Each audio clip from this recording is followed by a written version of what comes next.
ของพระเถรานุเถระเจ้าคณะพระสังฆาธิการที่มีสมณเมตตาเปิดเครื่องรับฟังรายการเสียงธรรมแสงอรุณวันนี้จุตนจุองค์ขอความผาสุกในธรรมจุงมีแก่บรรดาพี่น้องศรัทธาตายกตาญิกาทั้งหลายจุผู้นายคนที่เปิดเครื่องรับฟังรายการเสียงธรรมแสงอรุณอยู่ยังบ้านยังจองยุผู้นายคนวันนี้เฮาท่านทั้งหลายก็ได้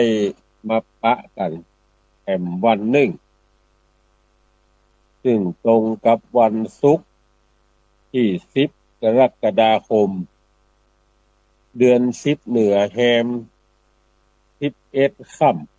ำเป็นเดือน10แรกเดือน10ต้นมาปะกันในวันนี้ก็เมื่อศุกร์ก่อนได้เอาพระธรรมเทศนาอันเกี่ยวเรื่องโดยพิธีพุทธาภิเษกก็ได้เอาธรรมปัทมะสัมโพธิมาเทศนาให้ท่านทั้งหลายได้ยินได้ฟังไปวันนี้ก็จะได้นำเอาพระธรรมเทศนาแถมผูกหนึ่งอันเกี่ยวเนื่องกับโดยพิธีดังกล่าวมาเทศนาให้เฮาท่านทั้งหลายได้ฟังธรรมผูกนี้ชื่อว่าธรรมพุทธาภิเษกการจะจัดพิธีพุทธาภิเษกก็จะต้องธรรมผูกนี้ในหีดเมืองเฮาท่านทั้งหลายแต่โดยเวลาอันจำกัดที่จะต้องทำพิธีการอื่นก็จึงทำให้พระคุณเจ้าที่เทศนาธรรมผูกนี้ตัดทอนบางบทบางตอนบางหน้าบางแผ่นที่เปิ้นเขียนเปิ้นพิมพ์เปิ้นจานเอาไว้ในกัมพีร์นั่นๆออกไปเพราะเวลาจำกัดอย่างที่ว่าตะกี้วันนี้จะได้นำเอาฉบับเต็มมาเทศน์ให้ท่านทั้งหลายได้ฟังก็จะใช้เวลาเมินอยู่ซะหน่อยก็ขอท่านทั้งหลายได้สดับรับฟังพระธรรมเทศนาผูกที่ชื่อว่าพุทธาภิเษกในเนื้อหาสาระของพระธรรมเทศนาพุทธาภิเษกมันจะเป็นไปในทำนองใดเป็นไปเชื้อใดนั้นก็ขอท่านทั้งหลายได้ตั้งอยู่ในอาการอันสงบแล้วก็สดับพระธรรมเทศนาผูกนี้ตามเวลาที่มีในโอกาสต่อไปนะโมตัสสะภะคะวะโตอะระหะโตสัมมาสัมพุทธัสสะสาธุสาธุสาธุอะหังวันตามิสิลาสาพุทธังธัมมังสังฆังมังกะละมุตตะมังเอโสโนสัทธาคาโตโลกาโดกัมปังอุปยะเอโสภะคะวาอันว่าพระพุทธเจ้าโตเป็นครูแก่เราตั้งหลายโลนธาตุรัตพัญญาสัพพัญโยตัญญาณพระก็อาสาไลซึ่งมหาการุณาแก่สัตว์โลกโกนเจ้าได้ปั้มเป่งปาละเท มี30 ตัดแรกแต่อันอาจนาเจ้าก็ต้วนเตียวไปมาในสงสารตลาดต่อเต้าญาติเป็นพัญญาเวสันตละเจ้าก็ถือเอาบารมีตามมาคือว่าสาระลูกและเมียรักตนเป็นตานกันว่าเตียงอายุโดนแล้วก่อนนามมาเอาโดนเมื่อเกิดในจันฟ้าตุสีตามีหมู่เทวดาตั้งหลายอยู่ในหมื่นโลกจักรวาลเทวดาทั้งหลายก็มาสู่ยุ่มนุมกันแล้วก็โอกาสด้วยกรรมวากาโลยันเตมหาวิโลข้าแด่เจ้าตนมีเปลี่ยนอันมากาโตก็เป็นกาละอันควรลงมาเกิดมนุษย์โลกเมืองโคนเพื่อตรัสปัญญาสัพพัญโยเป็นพระพุทธเจ้าขอจงไปเกิดแต่เถอะว่าเมื่อนั้นโพธิสัตว์เจ้าก็จุติจากยันฟ้าตุสิตาแล้วก็ลงมาเกิดในตระกูลเท้าพญาสาเกียราชสมาเสครบถ้วน10 เดือนเต็มแล้วเจ้าก็เกิดมาจากท้องแม่วายนาสู่ทิสะอนเนื้อแล้วยกตีน7 บาทยางเจ้าก็เล็งโดนยังหมื่นโลกาทานตั้งมวลเป่งสิหันนาว่าโคหะปัสสะอิงโตกัสสาติ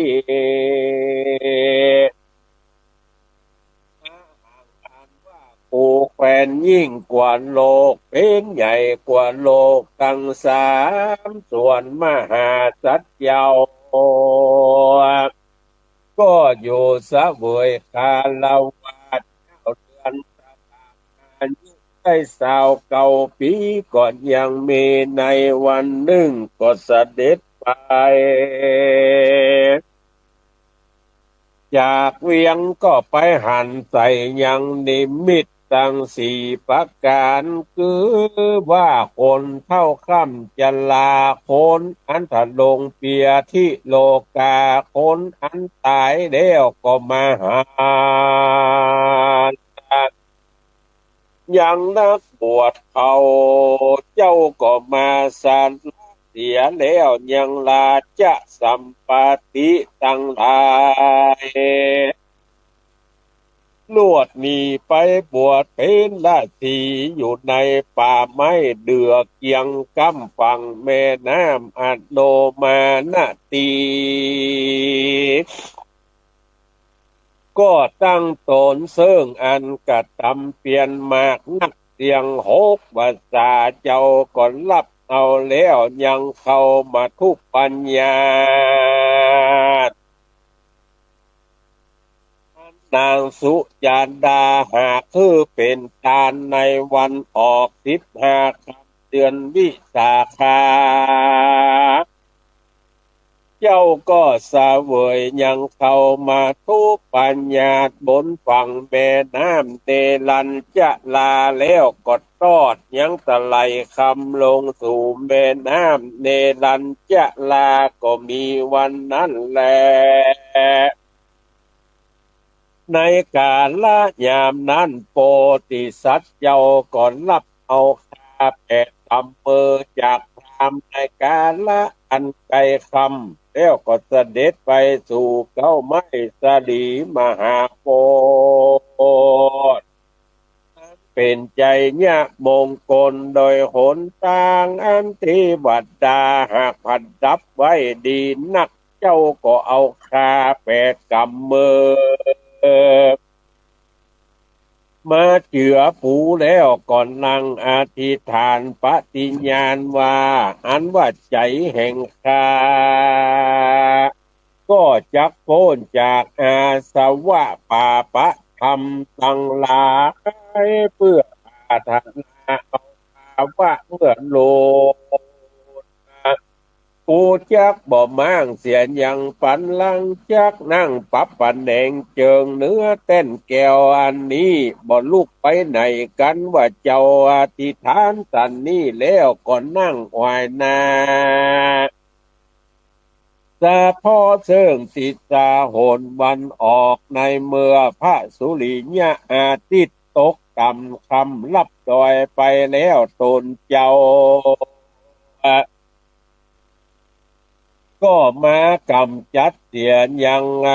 กำแห่งเทวบุตรตมานเต้านั่งปับปันแดงเจิงตั้งสติปัฏฐานไว้คือสื่อบีโดยขึ้นไปภายนาสนอยโพธิสัตว์เจ้าคือว่าเจ้าสีธาตุก็แขวกกฎหมายรู้ยังอาณาปนาสติกรรมฐานอันว่ากูหากหายใจเข้าออกสันนี้เหินยาวหายใจออกเหินยาวหายใจเข้าเหินสั้น หายใจออกคือสันนาบัดนี้โปติสัตว์เจ้าแขวกกฎหมายรู้ยังอาณาปณสติกรรมฐานว่ากูได้สะเวยยังกาญิกาตุกและเจตสิกาตุกยามเมื่อหายใจเข้าก็ได้สะเวยกาญิกาตุกและเจตสิกาตุกยามเมื่อออก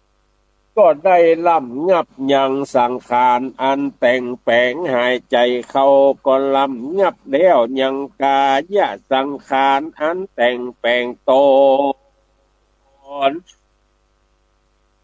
เมื่อหายใจเข้าออกก็ได้เสวยปีติทองประการหายใจเข้าบัดนี้กูก็ได้เสวยยังปีติทองประการเมื่อยามหายใจออกก็ได้เสวยยังปีติสองประการเมื่อหายใจออกก็ได้เสวยยังกายิกาสุขหายใจเข้าก็ได้เสวยยังกายิกาสุขและเจตสิกาสุขหายใจเข้าออกเสวยจิตตสังขารอันแต่งแปลงใจหายใจเข้าก็ได้เสวยจิตตสังขารโพธิสัตว์เจ้าหายใจออกและหายใจเข้าก็ล่ำงับเสียยังจิตตสังขารหายใจออกและหายใจเข้าก็ได้เสวยจิตตสังขารคือจิตอันเป็นอันเดียวอันหนึ่งหายใจออกและหายใจเข้าก็จมชื่นยินดีในกรรมฐานหายใจออกยังจิตใจมันหายใจออกได้หายใจเข้าก็ยังจิตใจ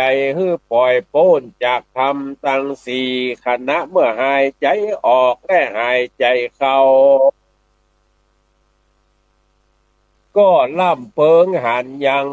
นิจจะทำอันบทมันบทเตียงหายใจออกแล้วก่อนล่ำเปิงยังนิพพานภาสจากลากะปัสสามิก็หายใจออกและหายใจเข้าก็ลำเปิงหันยังนิพพานอันดับทุกข์ในขณะเมื่อหายใจเข้าและหายใจออกก็ลำเปิงหันยังกองปฏิบัติอันสละยังทุกข์แล้วก็หายใจออกหันแลโส สัตโตส่วนว่าเจ้าสีธาตุอุมมาก็พิจารณาดูแล้วยังอานาปานสติกรรมฐานก็บังเกิดยังใจอันอ่อนสุอุมาเจ้าก็พาเรื่องเปลี่ยนเกิดมันมีใจอันเป็นที่เตี้ยงมันอันหนึ่งอันเดียวสิ่งหนึ่งสิ่งเดียวจากกิเลสกรรมและวัตถุกรรมวิวิจยะอันสังัดจากอกุศลธรรมทั้งหลาย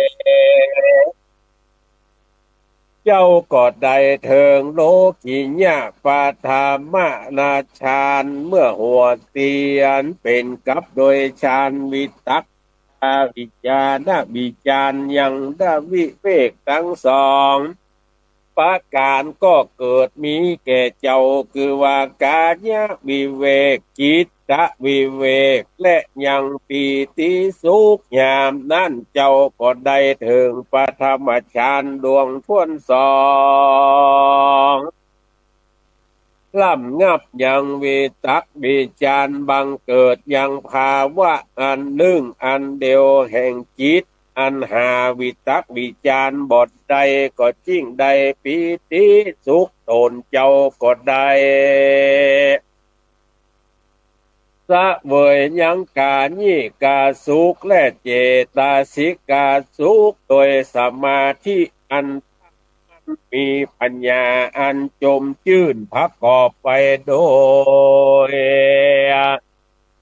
อุเบกขาอันหาราคะบทใดปิติญาโดยปิติดังหาประการพระอริยะเจ้าตั้งหลายจักบอกกล่าวยังตติญาฌานสุขดวงใสประกอบไปโดยอุเบกขามีสติตั้งมันเตียนย่อมอยู่เป็นสุขสำราญตนเจ้าสิธาตุก็ได้เถิงยังตติญาฌานดวงนั้นเจ้าก็ปั้มเป็นได้แล้วยังจตุตถาฌานเหตุเหตุละเสียยังโลกิญาสุขโลกิญาทุกข์เพื่อก่อนก็ดีเหตุได้ล่ำงับเสียยังโตมันนัสสะเวทนาและโสมานัสสะเตเวทนาประกอบไปโดยอุเบกขาเวทนาอันหาทุกข์บ่ได้มีสติอยู่ก็มีปัญญาโพธิสัตว์โตส่วนอันว่าเจ้าสีธาตุก็มีใจตั้งมันบริสุทธิ์ขาวผ่องใสงามภาษาจากกิเลสตั้งหลายได้ปัญหาร้อยยังมีโอปากิเลสก็หากกากาดไปแล้วจิ้งบังเกิดใจอ้วนอ่อนตั้งอยู่ในกุศลกรรมบ่หวั่นไหวในโลกธรรมทั้งแปดอภินินาเมนโตตนเจ้าก็น้อมใจไปโดยปุพเพนิวาสัญญาณอันหลานนึกรู้ยังจัดหลังโดยประการดังกล่าวมานี้และนาปะธรรมญาเมในกลางคืนนั่นเจ้าก็กดมารู้โดยดังนี้โอปาอุทาปาทิที่เกิดมาในภาวะอันมีชื่อดังนี้เอวังโกกะโตโคดดังนี้มีวันหน้าขาวดำมาเป็นดังนี้มีอาหารการกินดังนี้ปฏิสังเวทิก็ได้เสวยยังสุขและทุกข์ ดังนี้ก็มีแลที่สุดอายุประมาณเท่านี้โสหังอันว่าผู้นั้นกันตายจากชาติอันนั้นก็ได้เมื่อเกิดในชาตินี้แถมเล่าโคตรและวันนะดังนี้มีอาหารการกินดังนี้ก็ได้เสวยยังสุขและทุกข์อันนี้มีที่สุดอายุประมาณเท่านี้กันว่ากูนั้นกันว่าตายจากภาวะอันนั้นอานุสลิตัวละนึกรู้ยังปุพชาติหลังมีญาติอันเป็นกับโดยอาการอันมีแต่อันเป็นไปโดยอุเทศสำแดงอันเกิดมาเป็นทวนตนตลาบในชาตินี้แลยามนั้นเจ้าสีธาตุก็มีใจนิ่มเตียงมันมีใจบริสุทธิ์ขาวผ่องใสงามมีอุปากิเลสหากกาดไปแล้วปูถุปูเถ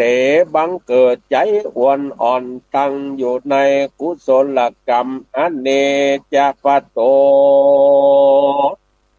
พอไว้วันซึ่งโลกธรรมตั้ง8 ประการเจ้าก็น้อมใจไปโดยจตุปาทญาณคือว่าปัญญาผู้ยุติสติสนธิแห่งสัตว์ต่างหลายในมัชฌิมยามในกลางคืนนั่นแลตัดสมิงคันเนในกาลยามนั้นเจ้าสีธาตุก็เล็งแลยังสัตว์ตั้งหลายด้วยจักขุญาณตาทิพย์อันคามโพ้นวิสัยแห่งคนและเทวดาต่างหลายด้วยประการดังนี้พ้นโตดูกัลาเพื่อนเจ้าเราทั้งหลายอันว่าสัตว์ฝูงนี้ประกอบไปโดยมโนทุจริตอันขัดนิ่งร้ายโดยใจกระทำผิดด้วยตนประกอบไปโดยวาจีทุจริตกระทำร้ายโดยปากประกอบโดยมโนทุจริตอันขัดนิ่งร้ายด้วยใจอุปวาทกามติเตียนยังอริยะเจ้าตั้งหลายโดยมิจฉาทิฏฐิเป็นพิษอันว่าคนและเทวดาตั้งหลายผูกท่านกันว่ามั่งยาสัญจาขันธาตุทั้งห้าก็ได้ไปเกิดในนานเสวยทุกข์อยู่ในอาภัยทั้ง4 ประการผูกโอใจประกอบไปโดย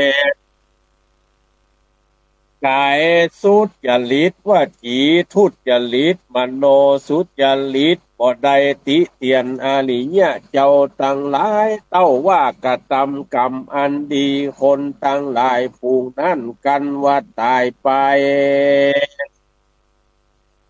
ก็จักได้ไปเกิดในชั้นฟ้าปลายบนโพธิสัตว์เจ้าก็กำหนดหมายรู้จักสัตว์ตายผูกตายเกิดผูกกันปล่อยได้แค่เป็นปีตายไปสู่ที่ดีและตีร้ายโดยเหตุกรรมอันเขากระทำมานั้นทุกอาการสันก็นั่งนิ่มโดนบ่ไหว้วันในโลกธรรมทั้ง8มีจิตใจผ่องใสงามด้วยญาณปัญญาแห่งตนในมัชฌิมยามในกลางคืนนั้นก็มีแลพัดแต่นั่นแถมเล่าตนเจ้าก็แฝดกฎหมายตู้ยังสังฆาธรรมอันต้นเตียวไปมาในวัดสงสารว่ามีอวิชชาเป็นปัจจัยคือเอาวิญญาณมีสังขารเป็นปัจจัยถือเอานามรูปเป็นปัจจัยเอาภาษาตั้งอกอายตนะตั้ง เวทนาทั้งสามคือว่าเอาตัณหาภาวะใจอันมีโอปาทานะเป็นปัจจัยถือเอายังอันเกิดแก่โศกทุกข์ปริเวทนาอันกั้งแก้นเป็นปัจจัยกิญาอันเกิดมาแห่งหมู่กองทุกข์ทั้งมวลหากเกิดมีแก่คนและสัตว์ทั้งหลายสันนี้และนอว่าสังขารานิโรโทอันดับเสียยังสังขาราธรรมโดยเหตุดับเสียยังปอเศษตลอดดับเสียยังวิญญาณสังขารดับเสียยังสังขาราธรรมนามรูปนิโรธดับเสียยังนามรูปดับวิญญาณดับอายตนะหกหกดับเวทนาทั้งหกประการดับเวทนาและดับตัณหาดับภาวะดับอุปาทาจาตินิโรโทดับเสียยังอันชาติเกิดมาดับเสียยังชราความเท่าแก่ขีญาอันดับหมู่กองทุกข์ทั้งมวลก็มีโดยภาการสันนี้และว่าโพธิสัตว์โตส่วนว่าเจ้าสีธาตุเจ้าก็บังเกิดแล้วยังวิปัสสนาญาณอันใสต้องคือมหาวิจารญาณญาณเป็นดังแก้วว่าจิลเปกติลักขณาญาณังอันเปิงโตลักขณะทั้งสามอันเป็นของบ่มันบ่เตียงเป็นทุกข์เป็นของบ่ใจของคนใดมีอันรู้ปัจจญาณการเป็นไปก่อนหน้านี้ใจโดยภาการสันนี้แลตาตะเหตุนั้นเจ้าก็ได้ถึงโคตรละภูตญาณเจ้าก็ได้ถึงทุกโลกัญญาณแล้วก็ได้ถึงโสตาปฏิพันละมักกะญาณนันตัดยังทิฏฐิกับโตนวิจิกิจฉาโตสลังสงสัยอันมีอวิชชาญาโลคือเอายังสังโยชน์หกตัวทัดแต่นั่นเจ้าก็ได้ถึงโสดาปฏิภาณมักกะญาณปัจเจเวคขณะญาณลำเปิงหันยังอริยสัจธรรมทั้งสี่โดยโสตาปฏิภาณญาณโดยปัจเจเวคัญญาณว่าดังนี้อีตังทุกขังอันว่าต้วนเตียวไปมาในสงสารนี้ก็เป็นทุกข์ก็เป็นธรรมตัวร้ายอันฮือบังเกิดยังทุกข์ทั้งมวลยังสังขารโอ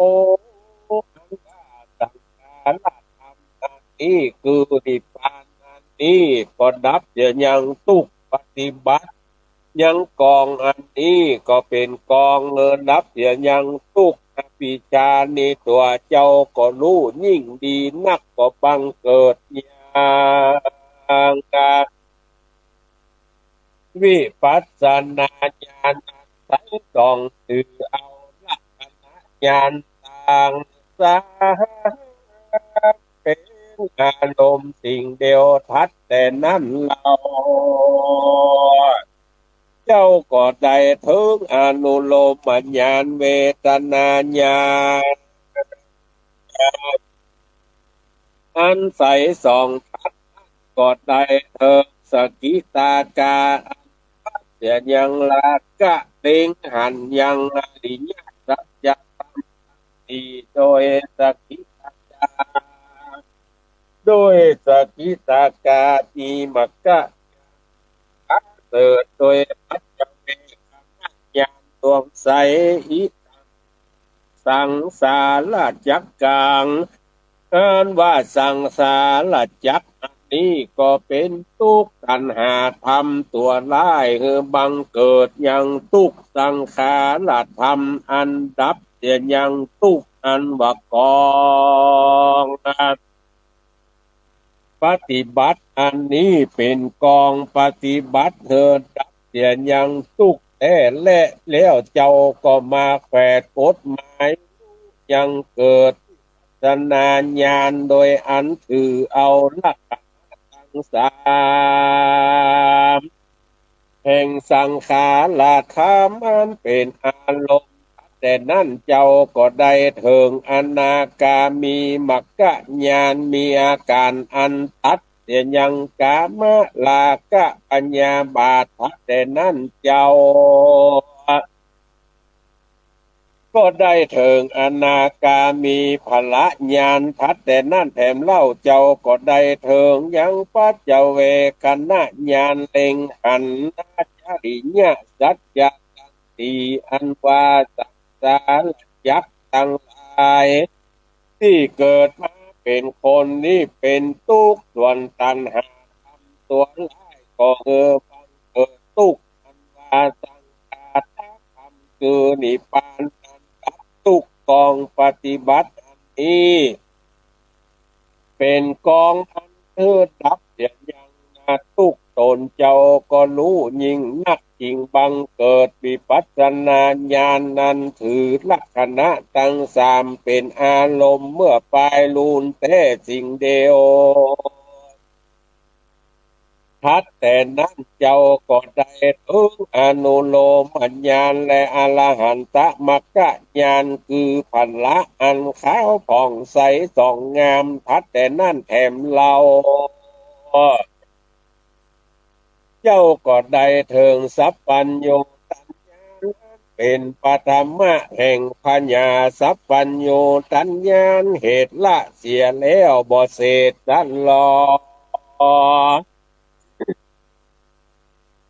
ทัดแต่นั่นเจ้าก็ได้ถึงอรหันตพละญาณปัจเจเวคณะญาณโพธิสัตว์โตอันว่าโพธิสัตว์เจ้า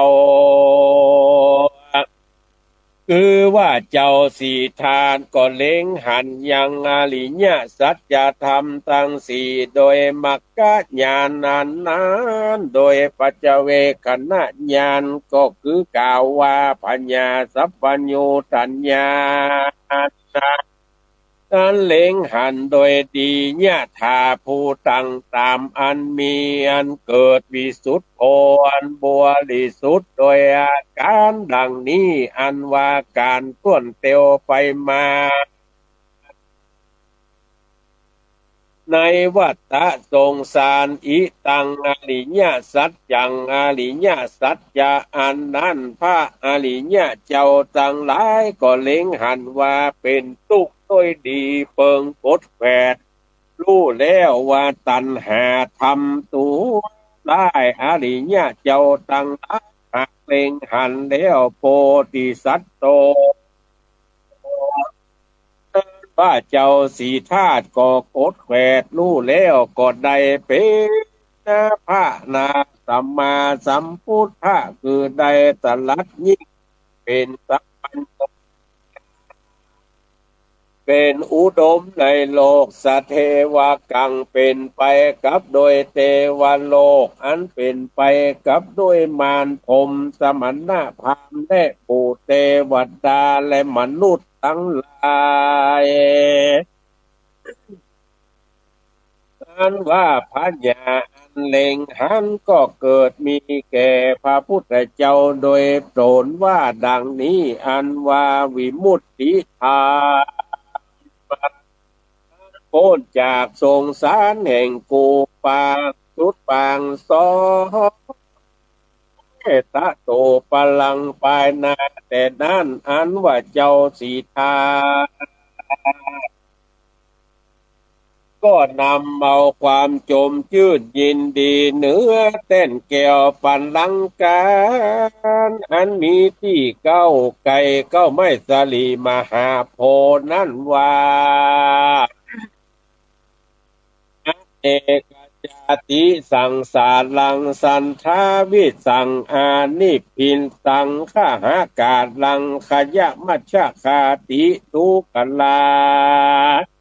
ย่างแปลงเฮือนตวงอันว่ามึงอันว่ากูแสวงหายังมึงอันกูไปตันใดตรัสพญาสัพพัญโยตัญญาณเตื้อก็ลวดได้ต้วนเตียวไปมาในวัฏสงสารมีหลายชาติล่วงแล้วเกิดมาเป็นทุกข์อยู่ใจดูกันลาจ้างแปลงเฮือนตวงอันว่ามึงปัญญา อันกูหากใดหันมึงแล้วมึงใดยังเรือนคือว่าขันธะตังหาอันนี้เมื่อปลายลูนอันว่าเครื่องเรือนตะวันคือตนคือตัวอันนี้อันกูหากหักเสียแล้วและอันว่ายอดจอฟ้ายองปีอันกูลิดอ้างเสียแล้วจิตตางอันว่าใจแห่งกูก็ได้ถึงนิพพานนั้นปัจจัยบ่แต่งแปลงใดกูได้ถึงขัญญาญาณอันเสี่ยงตัณหาธรรมตั้งหลายส่วนว่าโลกุตละปอพาโคตเกิดมีแก่พระตถาคตเหตุใดกระทำเปลี่ยนมานักหนาในกาละเมื่อใดหะเวโดยแต่อันว่าขีนาสาตนนั่นก็คือพระตถาคตอัตตมเปลี่ยนร้อนแก่บาปอันลำเพินโดยฌานก็มีแลจริงแฝดรู้ธรรมอันเป็นกับโดยเหตุและบ่ใจเหตุความสลังสังกา ก็ล่ำงับกับหายไปก็บังเกิดมีแก่พระตถาคตในกาละเมื่อนั้นแลปฐมยามแล้วห้องหนึ่งก่อนแลอะทะโขในกาละยามนั้นพระพุทธเจ้าตนนั้นก็ละนึกได้แล้วยังปุเพนิวาสาห้องหลังอันเป็นกับโดยอุปเตสแสดงเกิดมาในชาตินึกเป็นตนมีใจอันตั้งบริสุทธิ์มันแล้วขาวผ่องใสงามบ่มีกิเลสปาปะธรรม บังเกิดใจอ้วนอ่อนตั้งอยู่ในกรรมอันเป็นกุศลเอาไว้วันในโลกธรรมตั้งแปดเจ้าก็น้อมจิตใจด้วยปัญญาอันรู้จุติปฏิสนธิแห่งสัตว์ทั้งหลายในมัชชิมยามกลางคืนนั้นแล้วสิ่งเดียวภาษิตัวก็เล็งหันนาสัตว์ทั้งหลายด้วยตาทิพย์อันบริสุทธิ์อันคามลวงวิสัยแห่งตาและปัญญาแห่งคนและเทวดาโดยประการดังนี้และนาโอนโตดูกันลาพระเพื่อนเจ้าเราอันว่าสัตว์ทั้งหลายอันประกอบไปโดยกรรมอันร้ายเป็นกายทุจริตวจีทุจริตมโนทุจริตสัตว์ผู้นี้กันว่ามั่งปัญจทาตั้งห้าประการตายไปนาก็ได้ไปเกิดในนรกสวยทุกข์ในอบายทั้งสี่ประการหนึ่งปวงสัตว์อันประกอบไปโดยการทุจริตวจีสุจริตมโนสุจริตกันว่ามั่งปัญจขันธะตัณหาก็ได้เมื่อเกิดในสุคติอันเป็นที่แล้วแล พระพุทธเจ้าแขวดรู้แล้วยังสัตว์ตั้งหลายอันพุ่งเกิดอันพุ่งตายตัวถอยตัวยิ่งตัวพาณีตมีวันณะอันงาม มีวันหน้าอันทางร้ายตัวไปสู่ที่ร้ายตัวไปสู่ที่ดีก็เพราะว่ากรรมแห่งเขาและในเมื่อพระพุทธเจ้าได้อนุตตรสัมมาสัมโพธิญาณแล้วมุทุภูเตก็มีใจอ้วนอ่อนสุขุมันตั้งโสลกรรมอันปวันไวในโลกธรรมตั้ง8ประการมีญาณนันรู้ที่สุดที่เสียงแห่งธรรมทั้งหลายมัชฌิมยามในกลางคืนนั่นแล้วและพัดนั่นก็รู้สังขารธรรมอันบ่มันบ่เตียงอันต้วนเตียวไปมาในทรงสารมีวิจาเป็นปัจจัยวิญญาณมีสังขารเป็นปัจจัยนามรูปมีวิญญาณเป็นปัจจัยอายตนะ6มีนามรูปเป็นปัจจัยผัสสะมีสลายตนะเป็นปัจจัยเวทนามีผัสสะเป็นปัจจัยตัณหามีเวทนาเป็นปัจจัยอุปาทานมีตัณหาเป็นปัจจัยภาวะมีอุปาทานเป็นปัจจัยญาติเกิดมาใจมีภาวะเป็นปัจจัยความเท่าแก่ค่ำชราความตายความโศกทุกข์ความล่ำไรความเสียใจอันเกิดมีมาก็เพราะมีจาตุเป็นปัจจัยเหตุอันฮือบังเกิดแห่งทุกข์ทั้งมวลก็มีโดยประการดังนี้แหละนอสังขาระนิโรโธการดับยังลากะก็เศษสลอดดับอวิชชาแต่สิ่งเดียวดับยังวิญญาณดับสังขารดับนามรูปวิญญาณดับอายตนะทั้ง6ดับยังนามรูปวิญญาณดับเสียยังอายตนะ6ดับเสียยังนามรูปดับสะดับเสียยังอายตนะ6ดับเสียยังเวทนาผัสสะนิโรโธดับยังผัสสะตัณหานิโรโธดับเสียยังตัณหาเวทนานิโรโธดับเสียยังเวทนาอุปาทานนิโรโธดับยังอุปาทานตัณหานิโรโธดับยังตัณหาภาวะนิโรโธยังภาวะอุปาทานนิโรโธดับเสียยังอุปาทานดับเสียยังจาตุภาวะนิโรโธดับเสียยังภาวะส่วนว่าความเท่าแก่ค่ำชราความตายนิรุตชันติก็ดับไปจาตินิโรโธเหตุว่าดับเสียยังจาตุแห่งหมู่ของทุกทั้งมวลก็มีโดยภาการดังกล่าวมานี้แหละนอพระพุทธเจ้าอาสาไลวิปัสสนาญาณคือว่าพญาอันพาเป็นดังแก้วลำเปิงดูยังปัจจัยเนี่ยการอันเป็นก่อนหน้าไปใจพ้นโตดูกะลาพามเพื่อนเจ้าเราตั้งหลายว่าสังขารธรรมนี้นามัน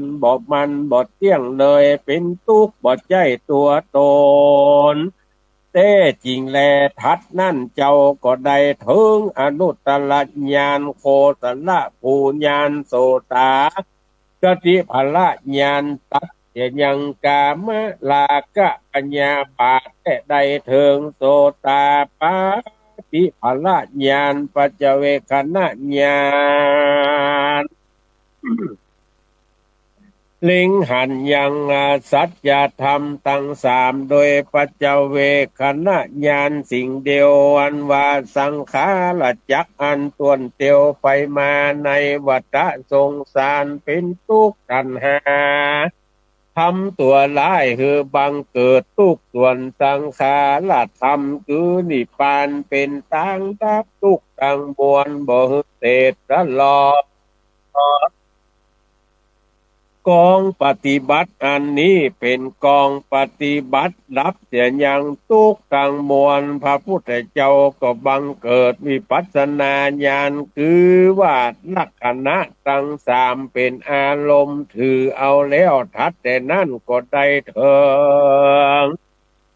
ยังอนุโลมมัญญาณเถิงสกิตากาตัดยังลากามะลากะ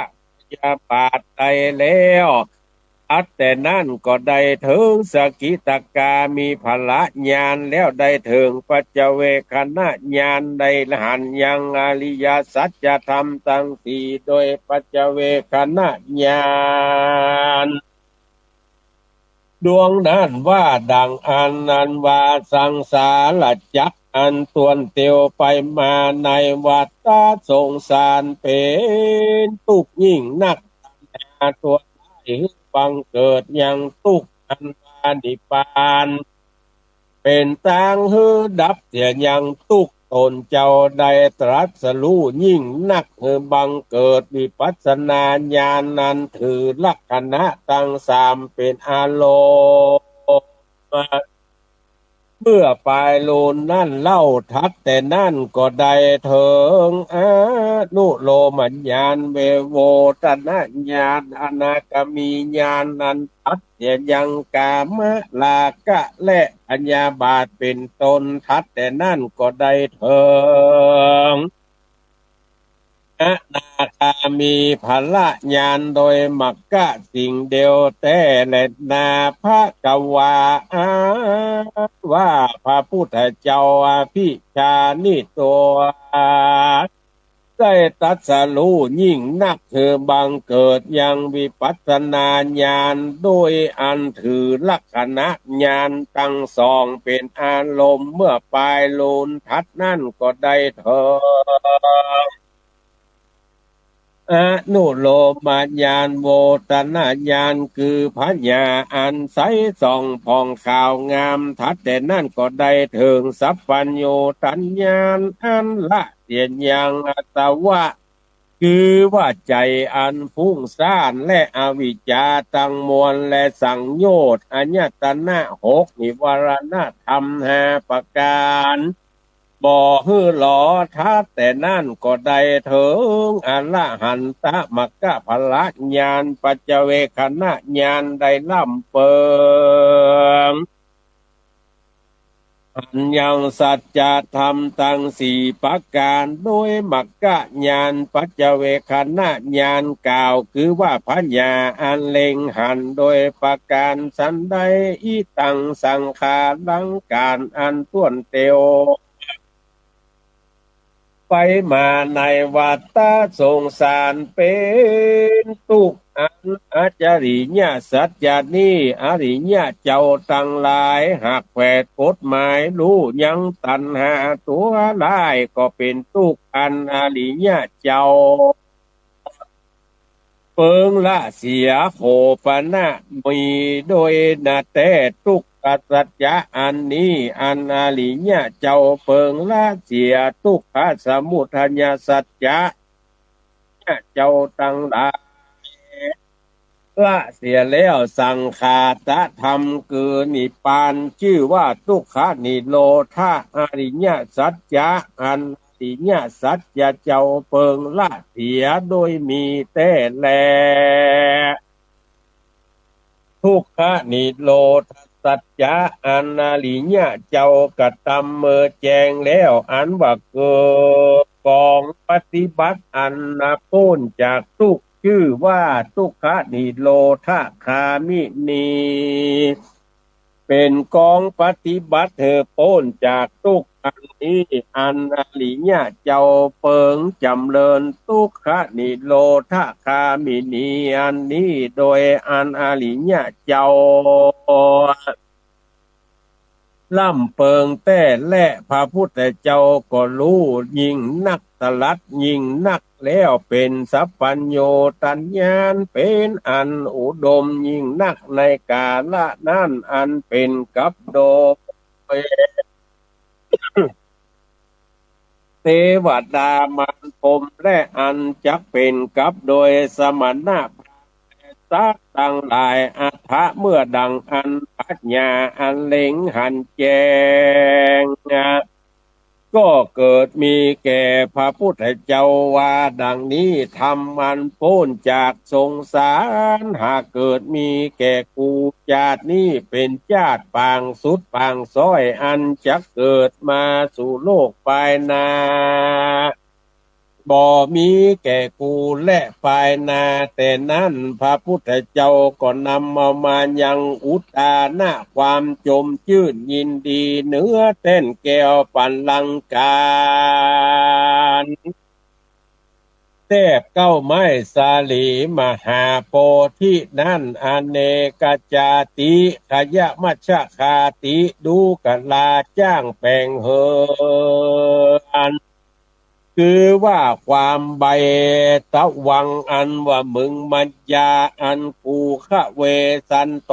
หากแสวงหามึงปางเมื่อไปได้ตรัสปัญญาสัพพัญโยตัญญาณลวดต้วนเตียวไปมาในวัฏฏะสงสารหลายชาติอันมากอันเกิดมาอยู่ใจ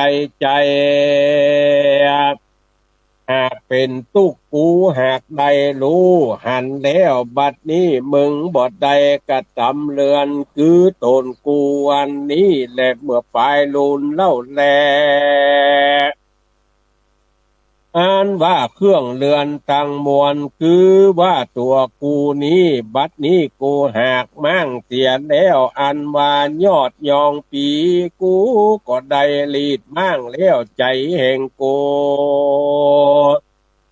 วิสังขาตังได้เถิงยังนิพพานนันปัจจัยบทแต่งแปลงใจ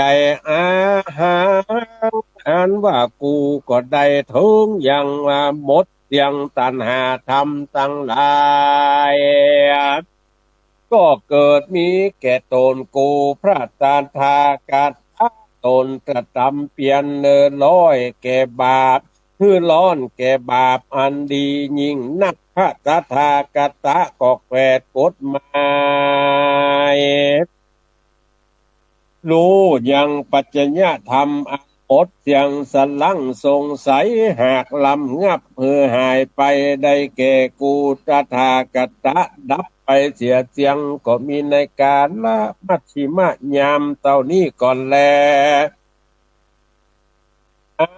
โอในกาละยามนั้นโสภะกวาอันวาพระพุทธเจ้าก็ได้กระทำจิต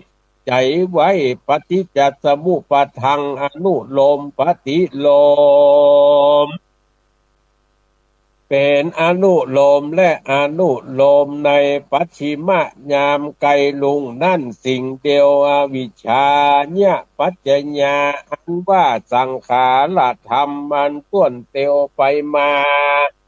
ในวัฏฏะสงสา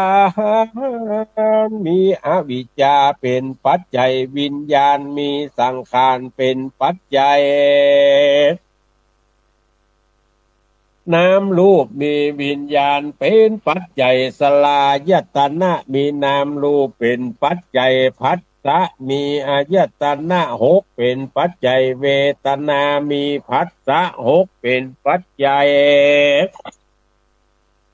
ตัณหามีเวทนาเป็นปัจจัยอุปทานามีตัณหาเป็นปัจจัยภาวะมีอุปทานะเป็นปัจจัยจาติอันจะเกิดมา มีภาวะเป็นปัจจัยความเท่าความตายความโศกทุกข์ล่ำไรความทุกข์ใจมีจาตเป็นปัจจัย ขีญาอันบังเกิดอย่างกองทุกข์ทั้งมวลก็พากุดมีอันสันนี้และหนอพระพุทธเจ้ารู้อัฏฐะแห่งกองอันดับแห่งทุกข์ทั้งมวลสันนั้นแล้วก็มีความชมชื่นยินดีในปัจฉิมยามไกลลุ่งสว่างแจ้งว่าอเนกจาติดังนี้เป็นตนดูกันลาจ้างแปลงเฮือนตะวังอันว่ามึงมาหาอันกูผู้แสวงหายังมึงอาหังอันว่ากูบทใดตลัดพญาสัพพัญโยก็ลวดใดต้วนเตียวไปมาในวัฏฏะสงสารเสียงจาดหลายอยู่ใจใจก็เป็นทุกข์ทุกข์ละจ้างแปลงเฮือนตะวังงานว่ากูได้หันแล้วมึงจักกะตำยังเลือนคือขันธะตังหามีเมื่อปลายโลน ทั้งหลายเหล่านั้นเล่าเจรณาอันว่าเครื่องเรือนตั้งมวลคือกิเลสปัญหากูก็หักเสียแล้วอันว่ายอดจ่อฟ้าย้องปีหากได้รีดมั่งเสียแล้วใจแห่งกูก็ได้เทิงนิพพานนันปัจจัยบทแต่งแปลงใจอาหังอันว่ากูก็หากได้เทิง ขัญญาญาณนันเสียงโดยตัณหาตั้งหลายอันว่าโลกุตละธรรมก็เกิดมีแก่ตนกูพระตถาคตตนกตัมปีญะอันเป็นเปลี่ยนอันเป็นปิญะแก่คนและเทวดาตั้งหลายอันกตัมเปลี่ยนเหือร้อนแก่บาปมักว่าล่ำเปิงดูฌานญะทา อันนั้นและมีเมื่อใดโดยเตจะเตและนาขีนาสวะคือว่าตนกูพระตถาคตก็กำจัดเสียแล้วยังหมู่คนและเสนามานดุจจะดังพระอาทิตย์กำจัดยังงานกีบฟ้าเมฆในอากาศกลางหาวก็เปล่งรัศมีดูรุ่งเรืองงามโดยพระการดังนี้แล พระตถาคตก็ส่องใสงามมีบ่มีมาละมนตินปลายนอกมาติดตนคือว่าหาความสลังสังกาบ่ได้โตนพระก็ได้ถึงฝั่งกำนาแห่งปิตกะตั้งสามโดยกองอันจอบส่วนป่าประธรรมอันเน้นอันหนาบ่มีแก่พระตถาคตก็จริงอยู่สุขสำราญ ในวิเวกตังหกประการด้วยปีติยินดีมีธรรมหากใดลำงับแล้วก็ได้เล็งหันยังนิพพานฟังไปนาหาความเครื่องเกียดบ่ได้พระก็สั่งล้อมรักษาเกิดมามีชีวิตอันภาศจากจาลากะอยู่เสวยสุขในโลกอะหังอันว่ากูก็จักไปสู่เมืองปาลาณสีเพื่อจักเธอธรรมจักอันว่าจักสำแดงหนทางคือนิพพานอะหังอันว่ากูก็จักใดพาโจรแปดดับเสียยังกิเลสปัญหาพระพุทธเจ้าโกนพระกอบไปโดยกรุณาหาที่สุดบอดใดเจ้าก็ปั้มเป่งปาละมี30ตัดเสียงสี่อาสงไขย ปลายแสนมหากาพย์ได้ตรัสพญาสัพพัญโยเป็นพระแล้วอาหังอันว่าคากนะมามิก็น้อมไว้ปาตะดังกู้แห่งพระพุทธเจ้าตนนั้นอันว่าโกก็ไว้ยังกุลตังมวลนั้นหันมาปานนั้นติทันตุจุงมาตังอยู่ใน พุทธปาโลปะมาปูปัมหิในพุทธปิมปาสาลูกเจ้านี่เตอะพระกวาอันว่าพระพุทธเจ้า ได้ถึงสัพพัญโยตัญญาณในกาลละเมื่อใดดังอันตังญาณังอันวัญญาณอันนั้นอันหาติสุดบ่ใดติดทันตุจุงมาตั้งอยู่ในพุทธรูปเจ้าและข้าหม่อมจอมหัวแห่งศรัทธาคนฟังตั้งหลายตลาบต่อเต้าศาสนานี่เตออันว่าปฏิสัมพิทานญาณก็ดีอันว่าสังขาราชาลนะญาณก็ดีอาเสเวสารัชญาณสี่ก็ดีมัคคะญาณ40ดวงมีวัตถุ37ก็ดีอันว่าญาณตังมวลสมุหันติจุงมาตังอยู่เหนือข้าหม่อมจอมหัวแห่งศรัทธาตั้งหลายอันว่าสมาธิก็ดีวิมุตติธรรมก็ดีแห่งพระพุทธเจ้าโตนั่นอนันตาหาติสุดบ่ได้สัพเพเตหมู่กุลตังมวลฟูงนั่นติดทันตุจุงมาตั้งอยู่เหนือข้าหม่อมจอมหัวแห่งศรัทธาตั้งหลายแย้ว่าศาสนังตลาบเจียงหา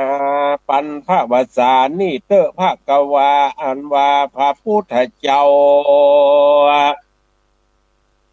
ตนตรัสรู้ยังใหญ่ญาธรรมตั้งมวลแต่ก็ไม่สลิมหาโพ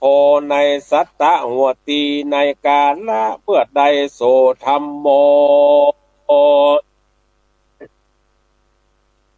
ว่าโลกุตละธรรมานักอยู่ปังอยู่เหนือข้าบ่อมจอมหัวแห่งศรัทธาตั้งหลายตลาบ5,000พระวสานี่เตอ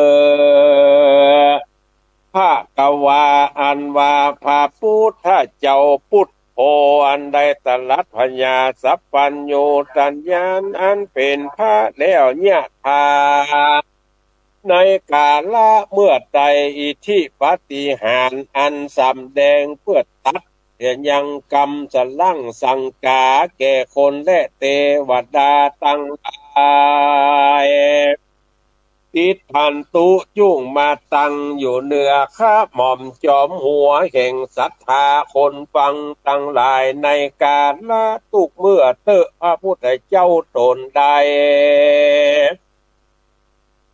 อันเตละมิตรยังเจติญะลูกหนึ่งเพื่อเฮอเป็นที่สักการะปูจาไวยสาแห่งคนและเทวดาตั้งหลายบนเส้นแก้วปันลังการ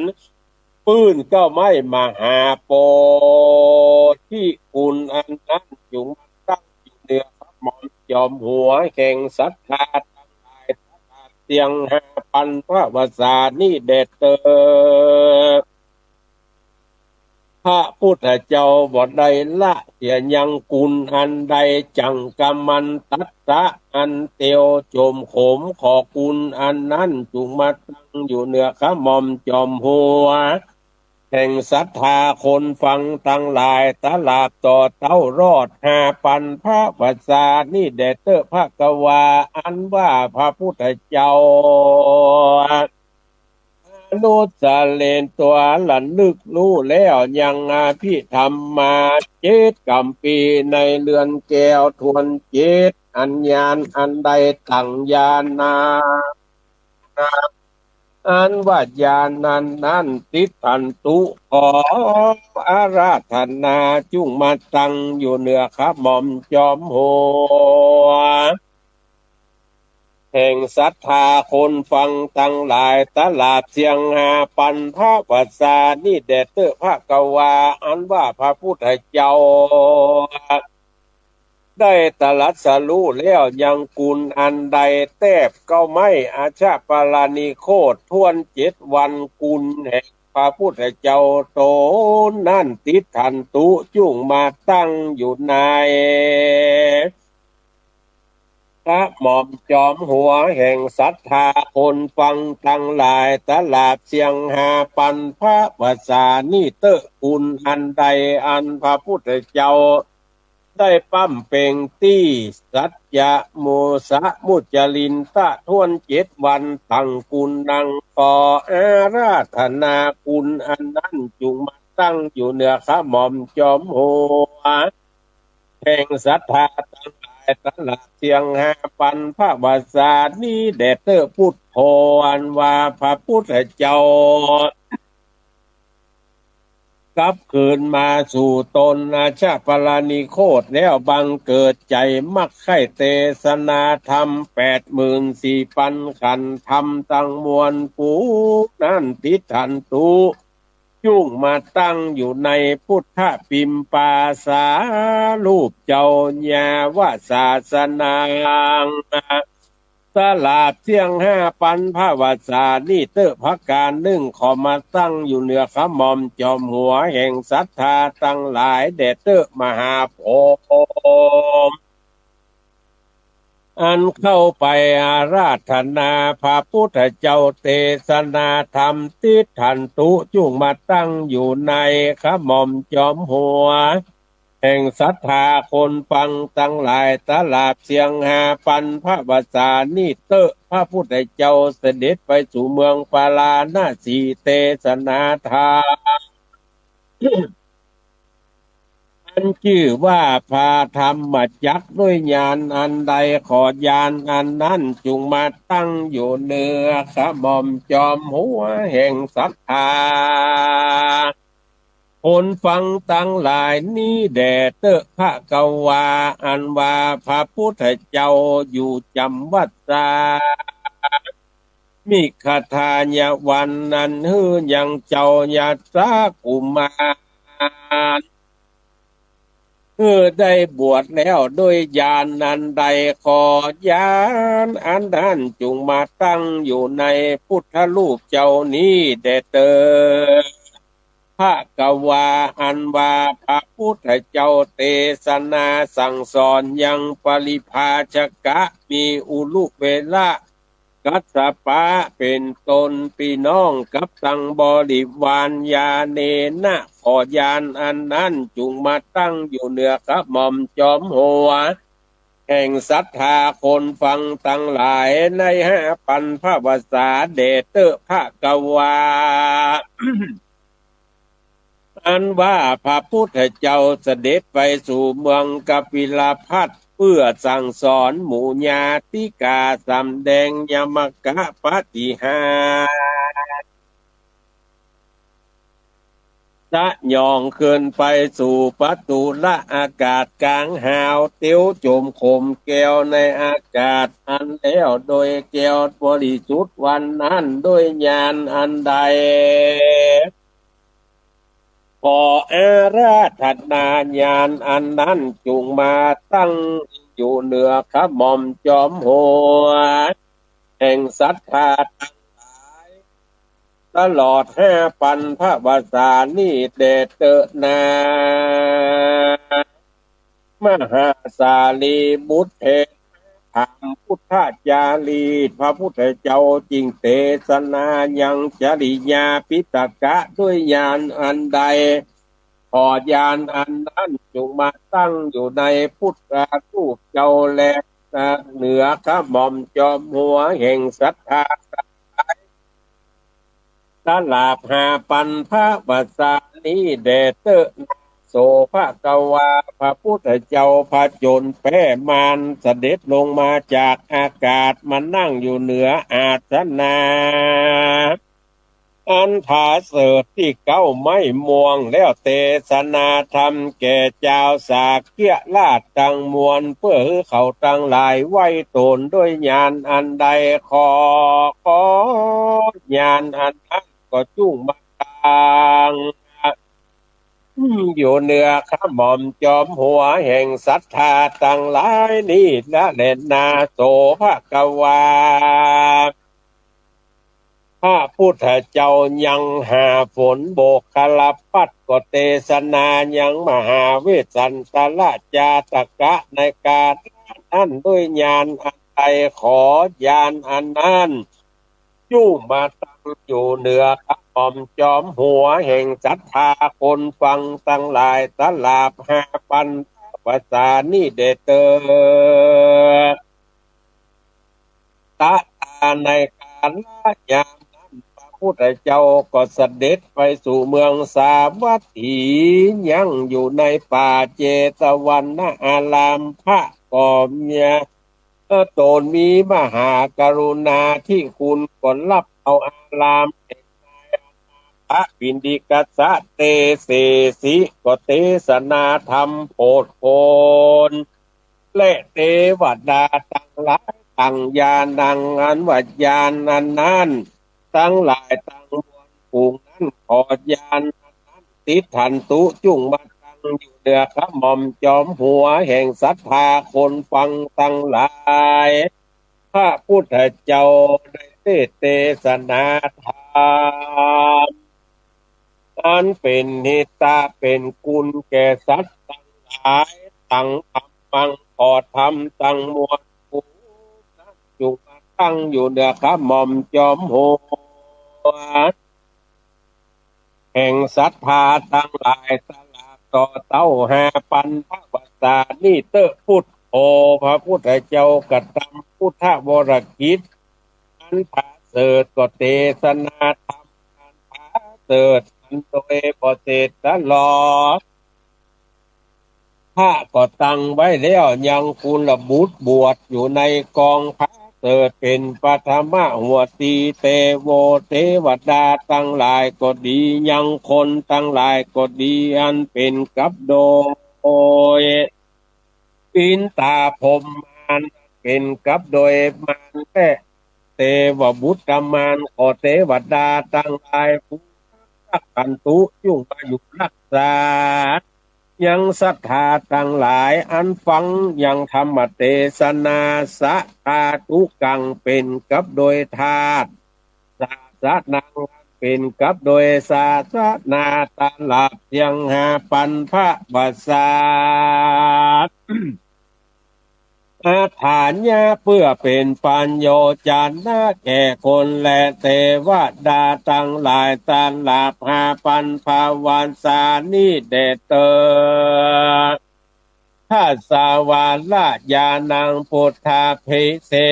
ษมาตังกียะอันใดกล่าวแก้ไขยังทำดวงชื่อว่า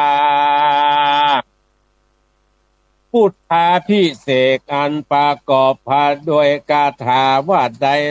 38พระคาถาก็บังโกมสมเด็จเสด็จศรัทธาเฮาท่านทั้งหลายได้ฟังพระธรรมเทศนาพุทธาพิเศษฉบับพิสดารอันมีการลำดับยานและอาราธนาเรียกยานอาตมาภาพได้เรียกยังยานทั้งหลายอันพระพุทธเจ้าได้ตรัสพญาสัพพัญญูที่ปืนเก้าไม่มหาโพสไลแล้วไปในสัตตมหาประธานถึง7 แห่งใน7 วันก็ได้ยังยานทั้งหลายฝูงนั้นเอามาตั้งอยู่เหนือขม่อมจอมหัวแห่งศรัทธาทั้งหลายก็เป็นที่ปัวละมวลแล้ว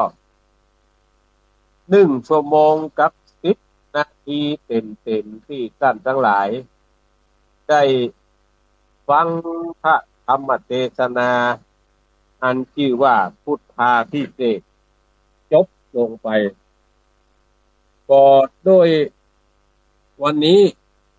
ท่านผู้อำนวยการสถานี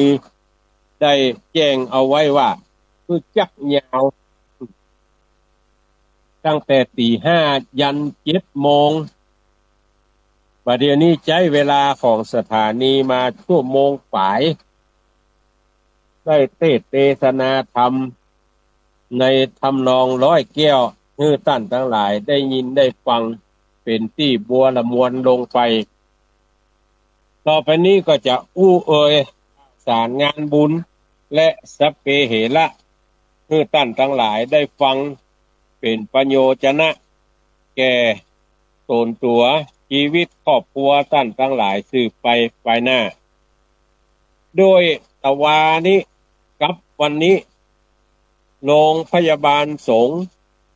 อันมีคณะสงฆ์จังหวัดเชียงใหม่ฝ่ายธรรมยุทธและมหานิกาย ร่วมกับคณะแพทยศาสตร์โรงพยาบาลมหาราชนครเชียงใหม่เพิ่นได้จัดงานทำบุญทอดผ้าป่าประจำปีในแต่ละปีเมื่อถึงวันที่10กรกฎาคมก็จะพากันระดมทุนเพื่อเอาไปเป็นกองทุนโรงพยาบาลสงฆ์แห่งโรงพยาบาลมหาราชนครเชียงใหม่ร่วมกับคณะแพทยศาสตร์มหาวิทยาลัยเชียงใหม่เนี่ยก็ตั้งกองทุนไว้กองนุ่งเป็นกองทุนส่งอาพาธซึ่งได้ใช้เงินดังกล่าวเอาเป็นก้ายุกก้ายาก้าอุปกรณ์ก้าวัสดุทางการแพทย์รักษาตู้เจ้าทั้งหลายที่เดินทางมาจาก17จังหวัดภาคเหนือปีละเฉลี่ยแล้วนะปีละบัดต่ำกว่า20,000 รูป20,000 ตนใน20,000 รูป20,000 ตนที่เดินทางมาจาก17จังหวัดภาคเนี่ยได้มีค่าใช้จ่ายดูแลอุปถากรักษาอุปถัมภ์บำรุงผู้เจ้าทั้งหลายที่ป่วยกว่า20,000 รูปเนี่ยปีละบัดต่ำกว่า40 ล้านเนื้อท่านทั้งหลายบัดใจน้อยๆสักกำเขาดูเหมือนว่าผู้เจ้าทั้งหลายเนี่ยรักษาฟรีไอ้การรักษาการคอยดูแลการถวายความอุปถากอุปถัมภ์นะฟรีแต่ว่าวัสดุอุปกรณ์ทางการแพทย์เนี่ยท่านทั้งหลายก็ก็หันอยู่ว่ามันราคาค่อนข้างจะสูงจึงเป็นที่มาของการใช้จ่ายปีละ40 ล้านกว่าบาทคณะสงฆ์ตึง2นิกายพร้อมกับโดยคณะแพทยศาสตร์มหาวิทยาลัยเชียงใหม่ปอกกล้าแล้วก็นายขายเศรษฐีคนมีเงินในจังหวัดเชียงใหม่ก็จึงรวมตัวกันขึ้นโดยการนำของพระเจ้าประสงค์ถึง2นิกายเนี่ยก็กลุ่มลุมลาศรัทธาทั้งหลายพากันระดมทุนในแต่ละปีตั้งแต่ปีใดปีเบามาละก็สร้างมาทำมา8 ปีละใน8 ปีเนี่ยท่านทั้งหลายเราเอา40 ล้านไปคูณเหรอเอา40 ล้านไปคูณ8 ปีเที่ยงไปอยู่320 ล้านค่ารักษาพยาบาลผู้เจ้าทั้งหลายที่เดินทางมาจาก17จังหวัดภาคเหนือเนี่ย320 ล้านนี่ก็จึงคิดวิธีที่จะระดมทุนเข้าไปเปาะเป็นกองทุนใช้จ่ายเพื่อบรรเทาค่าใช้จ่ายของรัฐที่อุดหนุนมาให้ปีไหนก็นักพ่องน้อยพ่องจึงแบ่งกันแต่ว่านี่วันที่9หน่วยงานต่างๆที่อยู่ในอำเภอเมืองคณะแพทยศาสตร์พากันเกาะกลุ่มรุมลากันตั้งพระป่าเมื่อไงนะ9 โมงครึ่งได้นิมนต์พระมหาเถระ9 ตน9 รูปมาเจริญพระพุทธมนต์เพื่อความเป็นสิริมงคลต่อสถานที่แล้วก็ถวายพระทหารเพลกันในเวลาบ่ายโมงตะวาเนี่ยท่านทั้งหลายหน่วยงานต่างๆที่ว่ามาตะเกียกับหัววัดต่างๆจากอำเภอเมืองเนี่ยพากันตั้งต้นบางตนบางวัดก็มีกระซองบางตนบางวัดก็มีต้นกำกันเข้าไปหามกันเข้าไปเห็นแต่บางวัดศักยภาพเพียงพอก็เอาฟ้อนนำหน้าบางห้องบางวัดศักยภาพก็เพียงพอก็โตยก้นเปิ่นไปอันนี้เป็นประเพณีในปีที่8ประเพณีทอดพระป่าประจำปีแล้ววันนี้วันศุกร์ที่10ในเวลา9 โมงเป็นต้นไปเนี่ยจนถึงเที่ยงก็จะเป็นคณะสงฆ์อำเภอสันกำแพงอำเภอสารปีอำเภอแม่ออน อำเภอหางดงอำเภอแม่ริมอำเภอดอยสะเก็ดอำเภอสันทรายอำเภอสันปะตองอยู่มาเถอะอำเภอแม่แตงอำเภอแม่วางในอำเภอต่างๆเนี่ยจะแห่องค์พระป่าก่อนตอนนี้ทุกเจ้าทั้งหลายก็จะนำศรัทธาไผ่ศรัทธามันหรืออำเภอไผ่อำเภอมันแล้วแต่ศักยภาพของเจ้าคณะอำเภอนั่นๆว่าจะปาเจ้าคณะตำบลต่างๆแห่แหนแต่นแต่เข้าไปนักน้อยหมอกใดเพราะยามนี้เป็นยามฝนแต่ว่าวันซืนก็ตกวันค่ำวันนี้ก็ตกตั้งแต่เจ้ามาละก็ถ้ามันเป็นฝนตกหนักตกหนาก็อาจจะลดฝนลงไปตามการตามเวลาก็บางที่บางโซนบางท่านก็อยู่หนไกลไปหนยากวันนี้แล้วแต่ดุลพินิจของเจ้าคณะอำเภอแต่ละอำเภอเวลาบ่ายโมงแถมท่านทั้งหลายตั้งแต่บ่ายโมงเป็นต้นไปจนถึงเวลาบ่ายสองบ่ายสามบ่หัววัดต่างๆอันมีอำเภอเสมิงอำเภออมก๋อยอำเภอแม่แจ่มอำเภอกัลยาณิวัฒนาอำเภอดอยเต่าอำเภอฮอดอำเภอเวียงแหงอำเภอจอมตองอำเภอดอยหล่ออำเภอเจียงดาวอำเภอป้าวอำเภอชัยปราการอำเภอฝางอำเภอแม่อายทุกอำเภอที่อาตมาภาพอู้มาเนี่ยเปิ้นจะแห่ต้นพระป่าเข้าไปตานทีนี้ในเวลาบ่าย2:15เปิ้นจะทำพิธีทักษิณานุปทานถวายกุศลแด่พระสงฆ์ที่มรณภาพระหว่างปี2568-69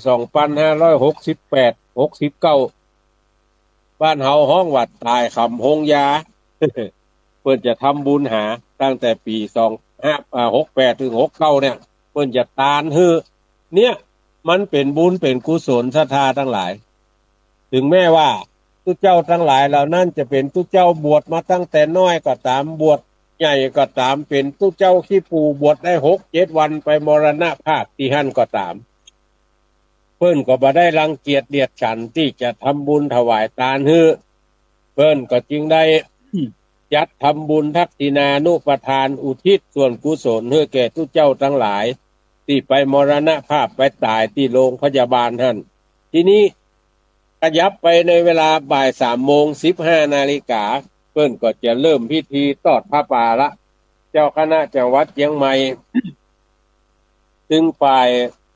ธรรมยุทธ์และมหานิกายนี่ก็จะได้ดำเนินการมอบปัจจัยผ้าป่าได้เท่าใดบ่ได้เท่าใดก็จะมอบเพื่อเจ้าหน้าที่อันมีท่านผู้อำนวยการโรงพยาบาลมหาราชนครเชียงใหม่แล้วก็ผู้อำนวยการโรงพยาบาลสงฆ์ที่ได้ช่วยเหลือเพื่อฝ่ายกันงานนี้มันเป็นงานถึงภายในและภายนอกท่านศรัทธาทั้งหลายภายในเพิ่นก็ขอได้รับเมตตาธรรมจากพระเดชพระคุณพระธรรมเสนาบดีเจ้าคณะภาค7เจ้าวาดวัดพระธาตุดอยสุเทพราชวรวิหารจังหวัดเชียงใหม่แล้วก็ขอรับเมตตาธรรมจากพระธรรมวชิระโกศลที่ปรึกษาเจ้าคณะภาค7วัดศรีโสดาพระเดชพระคุณพระเทพปริยัติที่ปรึกษาเจ้าคณะภาค7วัด7ยอดพระเดชพระคุณพระราชโพธิวรคุณด็อกเตอร์ที่ปรึกษาเจ้าคณะภาค7วัดพระธาตุดอยสะเก็ดพระอารามหลวงแล้วก็พระเดชพระคุณพระราชกิติสุนทรที่ปรึกษาเจ้าคณะภาค7วัดเจดีย์งามท่านพระศรีศิลปาจารย์ที่ปรึกษาเจ้าคณะภาค7พระเดชพระคุณพระมงคลวชิรานันท์หลวงปู่วัดป่อหลวงแล้วก็พระเทพวชิราธิบดีเจ้าคณะภาค6ภาค7ธรรมยุทธวัดป่าดาราพิรมพระเดชพระคุณหลวงปู่พระครูบุรีสารการนุรักษ์ที่ปรึกษาเจ้าคณะจังหวัดเชียงใหม่หลวงปู่พระครูสุทธิญาณรังสีหลวงปู่พระครูสุนทรคัตติรัตน์ที่ปรึกษาเจ้าคณะจังหวัดเชียงใหม่อยู่วัดอินทารามเชียงดาววัดรังสีสุทธารามแล้วก็วัดศรีเกิดในเวียงนี่นอกจากนั้นกรรมการฝ่ายบริหารฝ่ายบรรพชิตก็มีตั้งแต่หลวงพ่อเจ้าคณะจังหวัด เชียงใหม่หลวงพ่อเจ้าคณะจังหวัดลำพูนแล้วก็รองเจ้าคณะจังหวัดเชียงใหม่รองเจ้าคณะจังหวัดลำพูนแล้วก็ที่ปรึกษาเจ้าคณะอำเภอที่ปรึกษาเจ้าคณะจังหวัดแล้วก็เจ้าคณะอำเภอต่างๆอันมีอำเภอเมืองสารปีสันกำแพงแม่ออนดอยสะเก็ดสันทรายแม่ริมแม่แตงเชียงดาวเวียงแหงเป้าชัยปราการฝางแม่อายห่างดงแม่วางดอยหล่อจอมตองฮอดอมก่อยดอยเต่าแม่แจ่มเสมิงสันปะตองและกัลยาณิวัฒนาเป็นเจ้าภาพเป็นผู้ดำเนินการอุปถัมภ์ฝ่ายคฤหัสถ์ฝ่ายชาวบ้านก็มีศาสตราจารย์เกียรติคุณนายแพทย์เกษมวัฒนชัยแล้วก็ผู้ว่าราชการจังหวัดเชียงใหม่อธิการบดีมหาวิทยาลัยเชียงใหม่ศาสตราจารย์เกียรติคุณนายแพทย์อาวุธศรีสุขีแล้วก็นายกเหล่ากาชาดแล้วก็สำนักงานพุทธศาสนาสำนักงานวัฒนธรรมจังหวัดเชียงใหม่ร่วมโดยช่วยกันเป็นกรรมการอุปถัมภ์ดังนั้นก็เชิญชวนศรัทธาเฮาท่านทั้งหลายเนอะวันนี้ไปร่วมทำบุญสุนทานทอดผ้าป่าสามัคคีที่โรงพยาบาลสงฆ์แห่งโรงพยาบาลมหาราชนครเชียงใหม่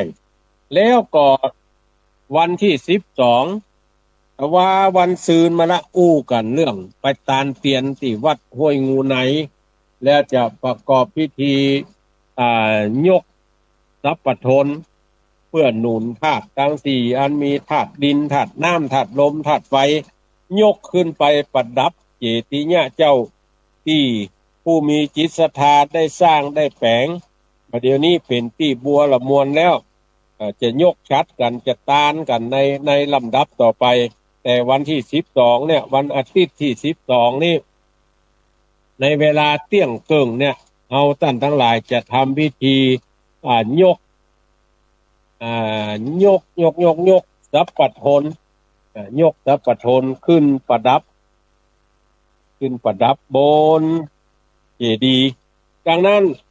ก็ได้ผู้ได้จากันแต่วันนั้นพากันไปที่ห้วยงูในไปนั่งปรึกษาหารือกันไปนั่งปรึกษาหารือกันก็ได้ความออกมาละหลายอย่างหลายประการหลายอย่างหลายประการนั่นก็คือได้อาราธนาพระเจ้าประสงค์พระรัตทัดใกล้ในตำบลสันทรายอำเภอฝางแล้วก็ได้อาราธนาพระมหาเถระที่มีอายุพรรษานักละ80 กว่าพรรษาละ80 กว่าปีละก็ได้พิจารณากันแล้วก็ได้ขออนุเคราะห์ท่านอาจารย์พระครูศรีรัตนคุณผู้เจ้าหลวงวัดโสภณารามห้วยงูในเนี่ยเป็นผู้ออกฎีกานิมนต์พระมหาเถระพระเถรานุเถระเจ้าคณะพระสังฆาธิการจำนวน10 รูปรวมถึงตัวท่านพระครูศรีด้วยเนี่ยมันมีหลวงปู่พระครูศรีราชสังวรประภัตเจ้าอาวาสวัดดอยแก้วที่ปรึกษาเจ้าคณะตำบลแม่งอนอำเภอฝางจะมาเป็นพระสงฆ์พิธีรูปที่1รูปที่2ก็ได้อาราธนาท่านพระครูวิสิทธิ์ปุญญาพรวัดนันทารามเจ้าคณะตำบลสันทรายแล้วก็ได้อาราธนาท่านพระครูพัฒนาสารโกศลผู้เจ้าหลวงวัดต้นซ่านสามัคคีท่านบุญจันทร์ซึ่งเป็นรองเจ้าคณะตำบลสันทรายมาเป็นสงฆ์พิธีแล้วก็อาราธนาท่านพระครูวรานุวัฒน์วัดโสตยารามมาเป็นสงฆ์พิธีแถมตัว1รูปที่5ท่านพระครูบวรธรรมสุนทรวัดสุนทรารามมาเป็นสงฆ์พิธีรูปที่5รูปที่6ก็ท่านพระครูศรีรัตนคุณผู้เจ้าหลวงวัดห้วยงูในรูปที่7ได้อาราธนาท่านพระครูศรีสิทธิพิมลด็อกเตอร์เจ้าวาดวัดศรีบุญเรืองเจ้าสำนักเรียนวัดศรีบุญเรืองแล้วก็รูปที่8ท่านพระสมุวุฒินันชัยอัฏฐยุตโตผู้เจ้าหลวงวัดศรีถ้อยแล้วก็รูปที่9ท่านพระประหลัดพีรพงษ์ธีระวังโสผู้เจ้าหลวงวัดศรีมงคลแล้วก็รูปที่10 พระวิทยาวชิระวังโสตุเจ้าตุเจ้ารักษาการเจ้าวาดวัดสันต้นดูวัดสันต้นดูซึ่งหมดกัน10 รูปเนี่ยได้อาราธนามาเป็นสังฆโพธิเมตตาก็ออกศรัทธาในงานนี้งานยกทรัพย์ประทนประดับเจดีย์และเขาจะตาเตียนโดยท่านทั้งหลายแต่เจ้าตุลุงยองได้ประกาศไปละท่านมหาสมชาติก็ประกาศไปท่านผอวิทยุคลื่นสีขาวก็อู้จากับท่านทั้งหลายได้ใครตึงวันหลวงปู่ดอยท่านพระอาจารย์สาธิตหลายๆท่านหลายๆตนหลายๆองค์ที่ประกาศได้อู้ได้จ่าเนี่ยหลวงพ่อพระครูนิวิตศรีราชสังวรท่านอาจารย์พระครูเอ่อพระครูปริยัติรัตนโชติก็ได้อู้ได้จ่าก็เฮาท่านทั้งหลายท่านมหาเอ่อท่านมหาเจ้าคณะอำเภอวังเหนือวัดบรรพตสถิตก็ได้อู้ได้จ่ากับท่านทั้งหลายหลวงปู่วัดพุ่นแหมลำปางก็ได้อู้ได้จ่ากับเฮาท่านทั้งหลายมาโดยตลอดว่าจะจัดงานทำบุญทานเตียนส่วนหนึ่งทานเตียนคือไผ่ทานเตียนคือ10 วัดที่กล่าวมาตะกี้นะเขาจะทานเตียน10 เล่มแต่วันนั้นเขาปากันไปรอที่สถาบันธรรมาภิวัตน์โอ้ก็คนนักคนหลายตั้งเก้าอี้ไว้2 ปันบอกกุ้มบ่มีที่นั่งที่เจ้ากันต้องนั่งไปตามที่จะนั่งได้เป็นกระงอกกระเงะ นั่งกันไปก็รอกันไปเรียบร้อยได้รับเมตตาธรรมจากหลวงพ่อพระครูสังวรศิลาภิรัตน์โอ้ตุลุงเปิ่นมีสมณะเมตตาศรัทธาทั้งหลายเอาปีมลูกจากเอกกาสันปัตตองไปตั้งเอาปีมไปตั้งเสร็จแหมวันไปรอแล้วเสร็จแหมวันไปเก็บเอาปีมมาเอาเตียนเอาขี้ผึ้งที่เฮาตั้นทั้งหลายรอกันนะเอาปิกมาสันปัดตองให้นะท่านทั้งหลายแบบเจ้เรื่องง่ายเนี่ยเอาใส่รถปิกมาสันปัดตองเอามาทำตามวิธีกรรมของเพิ่นเอาน้ำแข็งเข้าใส่ในตัวถังรถเอาดินน้ำมันเข้าตึดอ้อยหัวก็คือน้ำแข็งได้ออกเอาน้ำเข้าใส่แถมเอาน้ำแข็งจะเป็น2 กระสอบพุ่นน่ะเข้าใส่ในตัวถังรถเอาน้ำเข้าใส่เอาเตียนที่เขารอวันที่20น่ะตึง15 เล่ม15 ต้นนั่นนะท่านทั้งหลายเอาเข้าจุ่มเอาเข้าแจ่ในตัวถังรถเป็นเวลาอยู่15 นาทีเอาจุ่มเอาแจ่แล้ว15 นาทีก็เอาออกมาแกะปีมออกแต่วันนั้นเขาท่านทั้งหลายหันกระต่อเอสซาลอนอยู่ตั้งนอกตั้งในนะมันเป็นสแตนเลสเป็นเบ้าหล่อเตียนสแตนเลส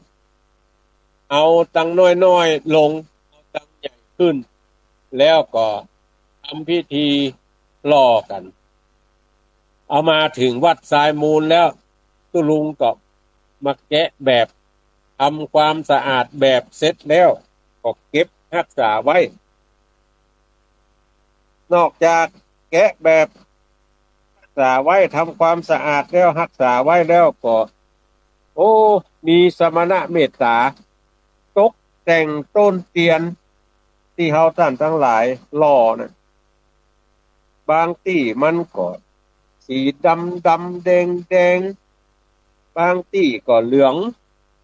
บางที่ก็งามบางที่ก็บางงามอันที่งามและบางงามนั่นบัดใจเนี่ยขี้ผึ้งมันมาจากหลายที่หลายทางศรัทธาทั้งหลายขี้ผึ้งนี่นั้นบัดใจจะเหมือนกันหมดหรอกบางคนนี่โอ้ค่าใครได้อันนี้ส่งเฮงเหลือเปิ้นน้อยประเดี๋ยวนี้มีขี้ผึ้งแต่ขี้ผึ้งที่ตัวเก่าเอาน้ำหัวเอาไข่ไปเรียบร้อยมันเป็นขี้ผึ้งก็เลยเอามาต้มเป็นก้อนเป็นโง่เอาไปหอมตัวเปิ้นบางคนไปซื้อขี้ผึ้งยังกาดขี้ผึ้งแผ่นที่เปิ้นเอาขายตีเตียนกันนะได้นักได้น้อย บางคนก็โอ้ไปวัดไปวาไปถามทุกเจ้าหลวงมีเตียนที่เหลือตามก็หาบางวัดก็บ่เหลือมีกระน้ำตาเทียนเอาใส่กระสอบมาบางที่ก็ได้กระต้นเตียนบ่ได้ตามเอาใส่กระสอบมาคณะทำงานก็ปากันฟักปากันเอาลงต้มในหม้อตึงหมดแต่ทีนี้ตอนเอาลงต้มมันบ่มีวัสดุกองท่านทั้งหลายมันบ่มีวัสดุกองขี้เหงื่อกองสีกองอย่างทั้งหลายออกพอเอาไปหล่อแล้วมันดำแดงอย่างใดก็มีแต่มันก็เป็นไปตามธรรมชาติงามไปแห่งแบบหนึ่งตุลุงวัดสายมูลมานั่ง นั่งเอามือเต้ากลางตัวเก่าว่ามันบังงามดังใจแน่คือมันบังงามดังใจตุลุงเนี่ยอย่าใดอย่างคือมันอย่างเดียวกันหมดก็จะยกไปตานเมืองฝางพวกกันนะมันจะของใกล้ๆก็เลยมาอู้มาจ่ากับ ผู้ที่เกี่ยวข้องวันนั้นเอาไปซื้อกระดาษว่าวที่เหลืองบ่เอามาห่อแล้วก็เอาพลาสติกมาหุ้มตั้งนอกแผ่นกำด้วยความมีสมณะเมตตาวิริยะอุตสาหะของตุลุงพระครูสังวรศิลาภิรัตน์ก็ป้ากันแปลงแล้วเสร็จเอิ้นถามอาตมาว่าตุลุงจะมาเอาเตียนไปตานห้วยงูในวันใดที่ถามมานี่เพราะมีความสลั่งสังกาสองประการแรกคือใครหู้วันเดือนปีที่จะมาเอาเนี่ยจะได้จัดเตรียมไว้เถอะ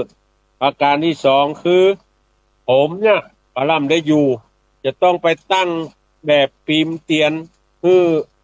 องค์การบริหารส่วนตำบลต่างๆที่เพิ่นร้องขอมาโดยเฉพาะที่โรงพยาบาลสันปะตองเพิ่นจัดทุกปีเพิ่นขอผมไปตั้งแบบตั้งปีมเพื่อเป็ดแถวพุ่นที่เพิ่งพุ่นผมก็เลยถามว่าจะมายามใดติดต่อประสานงานกันเสร็จอาตมาก็บอกว่าผมจะไปวันที่9 ตอนบ่ายถ้าแล้วงานศพบนดอยเทพเสด็จแล้วก็จะยกย่างย้ายโคตรค้ายไปละจะเข้าไปทางละพูนทางเมืองง่านี่แล้วก็จะข้ามน้ำปิงไปที่วัดทรายมูลสันปะตองปากันไปอู้กันไปจริงๆคือคนขับรถเสียล่ำซอยล่ำกองหมดไปพดขัวใต้หมดปะข้ามขัวเหนือสักกำเมาอู้กันเรื่องเตียนเนี่ยงามหุมางามหุเราจะได้ต่อไปแถมไปตะวานี่ผลใส่รถตึง15 เล่มเอามาเรียบร้อยเตรียมไว้ละแล้ววันพุก6 โมงแม่เจ้าก็จะขนขึ้นไปเมืองฝางละเอาไปวันพุกจะไปนอนบุญช่วยเพิ่นจัดการจัดงานจัดสถานที่ไปตั้งเตียนตั้งอย่างรอศรัทธาอยู่พุทธแล้วก็วันฮือวันที่12เนี่ยเชิญท่านทั้งหลายไปร่วมทำบุญสุนทานด้วยกันเนอะทีนี้คู่กันวันนั้นว่าจะตานเมื่อไงหลายคนก็บอกว่าถ้าอยู่ลำปางถ้าอยู่เชียงใหม่เนี่ยตานเมื่อไงเพิ่นจะต้องได้ลุกขนาดเออ อู้คำว่าลูกเจ้านี่จะไปไหนนี่ศรัทธาทั้งหลายนี่บัดใจจะเหมือนกันบางคนก็ตื่นเจ้าบางคนก็ตื่นขวายก็เลยอู้จากันว่าเอาบอกเอาปั่นใจหาคนทั้งหลายที่อยู่ไกลปั่นใจหาเปิ้นที่อยู่ไกลเขาทำพิธีตอนบ่ายบอกตอนเจ้าเขาก็เปิ้นทำบุญสุนทานเกี่ยวกับปลูกผ้าแพรสัพพทนไปปิดคำเปี่ยวสัพพทนไปตามแต่วัดห้วยงูในจะดำเนินการเชื่อใดแล้วสักเที่ยงเกิงนี้เขาก็ทำพิธีประกอบพิธียกสัพพทนแล้วตานเตียนก็มาอู้มาจากันว่าถ้าเอาลุกออกไปยกสัพพทนก่อนแล้วปิกมาตานเตียนเนี่ยคนมันบหิมคนมันบ่มันนะสมมติว่าพระแก้วได้ดังหน้าลูกไปแล้วเมาไปห้องน้ำก็มีแล้วหน้าเต็มไม่เหี้ยจะไปได้ไปนั่งตั้งหลัง อันนี้ประเด็นหนึ่งประเด็นที่สองคือคนที่สูบบุหรี่จะอดมาได้ตอนนั่งในมันขยากสูบบุหรี่พอได้โอกาสลุกไปแล้วก็ไปสูบบุหรี่ปิ๊กมาแหมกำนี่บักใครเข้ามาละเพราะตะกี้ตัวได้นั่งตั้งหน้าประเดี๋ยวนี้ย่าเมาไปสูบบุหรี่จะปิ๊กมาลุ้นก็มีที่นั่งละเอาอีบอเอาลุกเตือเดียวนั่งแล้วลุกเตือเดียวก็ตกลงกันละจึงมีกำหนดการออกมาดังนี้งานทำบุญยกทรัพย์ทนประดับพระธาตุเจดีย์และงานถวายเทียนพรรษาวัดโสพนารามห้วยงูในเลขที่1 หมู่ที่5ตำบลสันทรายอำเภอฝางจังหวัดเชียงใหม่วันอาทิตย์ที่12 กรกฎาคม 2569 เดือน10เหนือแฮม13ค่ำ9 โมงครึ่งเป็นต้นไปเนี่ยจนถึงพวกเที่ยงครึ่งมวลชนศรัทธาทั้งหลายที่มีโอกาสเดินทางไปถึงก่อนก็จะปูจาเด้งปูจากระดิ่งเอาไปแขวนบนทรัพย์ทนแล้วก็ปูจาเอาผ้าแพรไปมัดไปผูกไปอธิษฐานจิตว่าถ้าได้มาทำบุญสุนทานตัวเพื่อนเนี่ยถึงแม้ว่าเฮามีสตางค์บัตรนักก็ได้เป็นเจ้าภาพนักอย่างเปิ้นเขาก็จะปูจาเอาผ้าแพรเนี่ยไปผูกไปมัดทรัพย์ทนแล้วก็จะเอาปูจาพระธาตุเกติยะเจ้าหลังเนี่ยได้บรรจุพระธาตุได้บรรจุวัตถุมงคลทั้งหลายเป็นธาตุโดยสมบูรณ์แล้วก็ยังเหลือแต่จะยกชัดวันนี้ว่าเขาจะมีอายุมั่นยืนยาวได้อยู่ยกชัดได้อยู่ตาลปอยหลวงตัวเปิ้นก่อมาวันนี้มีโอกาสแล้วก็ขอตั้งสัจจะอธิษฐานผ้าแพรทั้งหลายเนี่ยจะเอาผูกนี่กระดิ่งเด้งทั้งหลายจะเอาแขวนนี่เพื่อจะใจทรัพย์ทนเนี่ยประดับพระธาตุถึงสี่แจ้งเปรียบเสมือนการหนุนธาตุดินน้ำลมไฟอันมีในตนตัวกาเนี่ยอินทรีย์แห่งข้าเนี่ยอันใดที่มันอ่อนไปอันใดที่มันนักนำไปซึ่งมันมีความตลากันสมดุลกันสมดุลมีความเท่ากันตลากันก็คือได้เจ็บไข้ได้เป็นเนออธิษฐานแล้วก็เอาผ้าแพรไปผูกเอากระดิ่งไปแขวนแล้วก็ทีนี้ว้ายมาหาโอ้อันนั้นอันอย่างน่ะเตียน10 เล่มโอ้เพิ่นจะตานเตียนตัวโลเขามีปัจจัยนักปัจจัยหลายก็คือเอาปักถึง10 ต้นเพิ่นจะเตรียมต้นกล้วยเอาไว้เขาก็ปักถึง10 ต้นมันมีบั่นนักมีปลาหลายเอามาเต่าเอี้ยแล้วก็ขี้ข้านไปแลกเขาก็จะเอาปักต้นใดต้นหนึ่งก็ได้แล้วแต่เจตนาศรัทธาทั้งหลายปัจจัยว่าปักต้นนั้นนักปักต้นนี่น้อยแล้วเวลาตานทุเจ้าวัดนั่นได้นักทุเจ้าวัดนี่ได้น้อยปัจจัยเปิ้นจะถอดออกมาแล้วจะนับแล้วก็จะเอามาแบ่งสรรปันส่วนกันเอาตาลวัดต่างๆให้มันตะลากันเท่ากันก็จึงเป็นที่มาของการเชิญชวนศรัทธาเฮาท่านทั้งหลายว่าพระสงฆ์พิธีมีถึงหมดกัน10 รูปแล้วก็เปิดโอกาสให้ท่านทั้งหลายเป็นเจ้าภาพปัจจัยยอดมันนะเจ้าภาพยอดเจ้าภาพปัจจัยสั่งในตกอยู่1,000 บาท1,000 บาทใครจะหับกี่สังก็ได้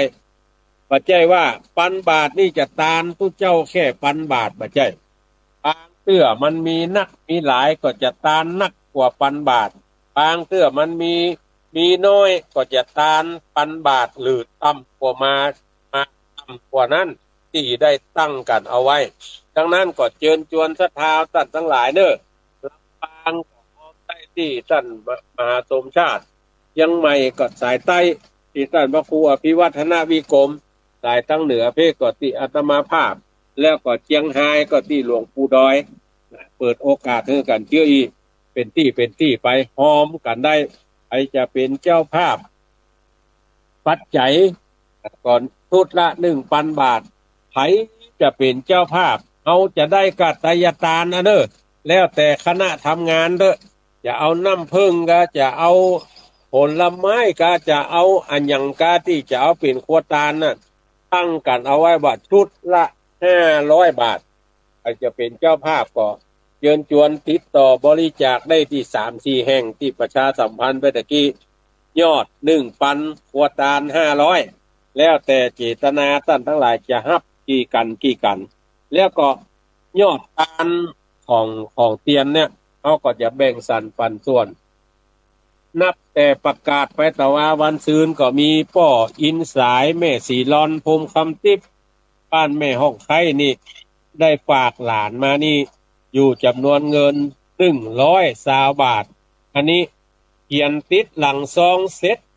ว่าทำบุญ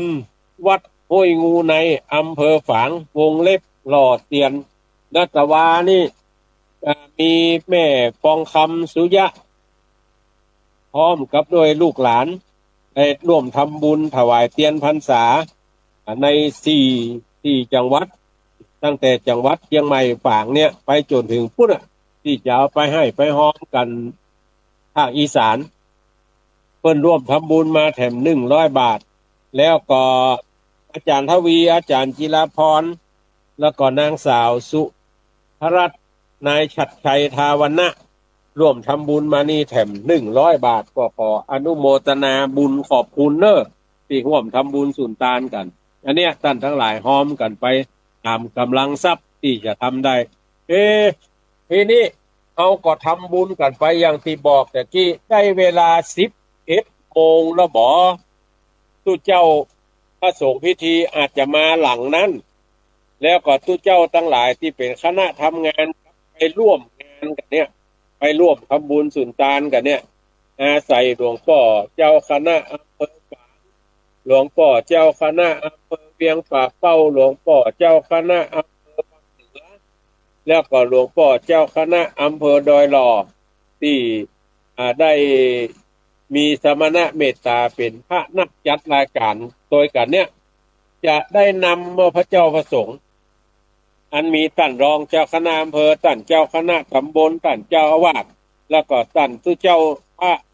นักเผยแพร่ทั้งหลายไปจุไปหอมกันท่านเมื่อไปแล้วเขาจะต้องถวายภัตตาหารเพลแม้ว่าผู้เจ้าทั้งหลายจะห่อไปก็ตามเอาท่านทั้งหลายก็การได้ทานเข้าทานน้ำเมื่อผู้เจ้าทั้งหลายเนี่ยศรัทธาทั้งหลายไม่ใช่ว่าจะทำได้ง่ายๆอยู่ๆแล้วถ้าต่างบันนักเอาไปนิมนต์ผู้เจ้าทั้งหลายขอนิมนต์ไปบ้านก็มาจะถวายพระทหารเพลนะไปกำเนิดนะผู้ใดจะแยกมาได้เอามาแยกมาได้นี่คือหมูแยกใดจะเริ่มต้นจากท่านใดไหนจะต้องเตรียมสถานที่ไหนจะต้องเตรียมอาหารแต่ที่นี่นะสบายคือท่านทั้งหลายเตรียมกับไปอย่างเดียวไอ้ไปเจ้าจะห่อไปช่วยก็ได้เขาบอกห่อแล้วเขาจะเอาโฮงทานไปน้ำแล้วละเพิ่นจะเอาก็หาโฮงทานเอาหมดเนี่ยท่านทั้งหลายจะเป็นข้าวเป็นน้ำเป็นกาแฟเป็นอะไรอย่างก็แล้วแต่ท่านทั้งหลายไปตั้งโฮงทานเนี่ยต้องอาจารย์พระครูศรีรัตนคุณเนี่ยเอาหมดคุณกนกพิชัยนาแถมก็จะเอาหมดอาจารย์ว่าบ่เอาไอ้เจ้าอย่างไปออกโฮงทานเอาหมดเมื่อออกโฮงทานแล้วใกล้ภัตตาหารเพลบอกเขาก็เอาเขาน่ะไปวางบนโต๊ะภัตตาหารคิดดูแล้วมันน่าจะบัดต่ำกว่า5 โต๊ะบัดต่ำกว่า5 โต๊ะ5-6นี่30อันนี้เฉพาะทุกเจ้าที่จะไปถ้าทุกเจ้าที่มาร่วมงานเถอะหมอพุ่นเป็น10 โต๊ะว่าท่านทั้งหลาย10 โต๊ะถ้าเอาอาหารโต๊ะละสองถ้วยอย่างละ2 ถ้วย12ก็20ก็ตัก20 ถ้วยตัก20 ถ้วยนี่เอาแลบเอาอย่างหุ้มเหียแล้วก็ยกไปวางโต๊ะใน2 ถ้วยโต๊ะละ2 ถ้วยฉันภัตตาหารเพลเต๊ะรัดเรียบร้อยแล้วก็จะเปิดโรงทานเลี้ยงอาหารกลางวันทั้งหลายไอ้ห่อไปก็เต้ไผมันโอ้บัดล้ำใครไปกินของเปิ้นนะก็ไปโรงทานได้มีโรงทานก๋วยเตี๋ยวตั้งตลอดกาลตั้งตลอดงานไม่ใช่ตลอดกาลตั้งตลอดงานทีนี้ กินข้าวกินป่าดีดักละในเวลาเที่ยงเกิงนี่จะชวนศรัทธาเข้าในประลัมพิธีแล้วเนอะจะเอาศาลาหลังโล่งศาลาติดตั้งถนนตั้งใต้วัดถนนใต้วัดเนี่ยจะเอาเป็นสถานที่ทำพิธี แต่ว่าได้ความอนุเคราะห์จากตุลุงเจริญได้มาช่วยเหลือเพื่อฝ่ายให้ละตั้งแต่วันที่8มาละเปิดนัดกันอ่จัดสถานที่วันที่8พัฒนาวัดป่อหลวงแล้วก็สอทอกับกรรมการหมู่บ้านได้ช่วยกันพัฒนาเที่ยวทางอันอย่างเรียบร้อยละก็ตั้งเต้นกันเป็นบางที่บางจุดละวันผูกจะเข้าไปพอแล้วก็บางที่บางอันก็ถ้าจะได้ย้ายเต้นย้ายอย่างนี้ไปตามเรื่องตามราวเดี๋ยวดูรูปการทำกรรมก่อนถ้ามีคนหลายมีคนช่วยกันก็จะได้ย้ายไปที่อันมันเป็นสัพพยะถ้ามันตั้งไก่กันน้ำไปมันก็ไหวต้องตั้งใกล้กันน้ำไปก็ไหวความเอ่ออายของตัวเขาท่านทั้งหลายมันจะออกแล้วมันจะทำให้ฮ้อน เมื่อไปพร้อมกันแล้วก็จะได้จุดเทียนจุดธูปบูชาพระแก้วเจ้าทั้งสามประการเกณฑ์ขันขอศีลเกณฑ์ขันตั้งเจริญพุทธมนต์ต่อประธานสงฆ์อ่าเอามีขันตั้งเด้อคุณกนกพิษไกนาถ้าฟังอยู่ทาง YouTube เนี่ยก็ดาขันตั้งโดยกรรมแล้วก็จะตามเตียนน้ำมนต์ที่ขันสาครอย่างมูนี่แล้วล่ะเกณฑ์ตามเรียบร้อยแล้วก็จะมาร่วมกันกล่าวกรรมปูจาดอกไม้ถูกเทียนไหว้พระสมาทานเบญจศีลและประธานสงฆ์จะนำพระสงฆ์ทั้งปวงเจริญพระพุทธมนต์ย่อเจริญพระพุทธมนต์ย่อเพราะว่าคืนวันพุกเนี่ยจะจวนตู้เจ้าทั้งหลายที่ไปนอนนั่นเจริญพระพุทธมนต์เต็มสูตรโยโกห้องฉบับเต็มสมโพธิอย่างสมโพธิเตียนที่จะเอาตาลสมโพธิสัพพทนที่จะยกขึ้นประดับเจดีย์พระธาตุเจดีย์ปูจาพระธาตุเจดีย์ตัวแล้วก็เมื่อวันนั้นก็จะนิมนต์เปิ่นเจริญพุทธมนต์ย่อจบแล้วก็จะปากันกล่าวกรรมสุมาควตานโอกาสเว้นตานที่เขาได้จมได้แจ้งได้สะปะสะเปละเมื่อไปรอเตียนน่ะฝนตานก่อไก่ฝนก่อตกน้ำก่อย่อยหน้ารอแล้วป้านั่นเอาที่เพิ่งเอาก๊อกมาทำให้แหมเนี่ยแต่มันจะจมในใจกลัวเป็นบาปเป็นกรรมจะได้สุมาควตานเดี๋ยวก่อนสุมาควตานเสร็จสับเรียบร้อยแล้วก็จะได้กล่าวกรรมถวายเตียนกล่าวกรรมถวายทรัพย์ปทน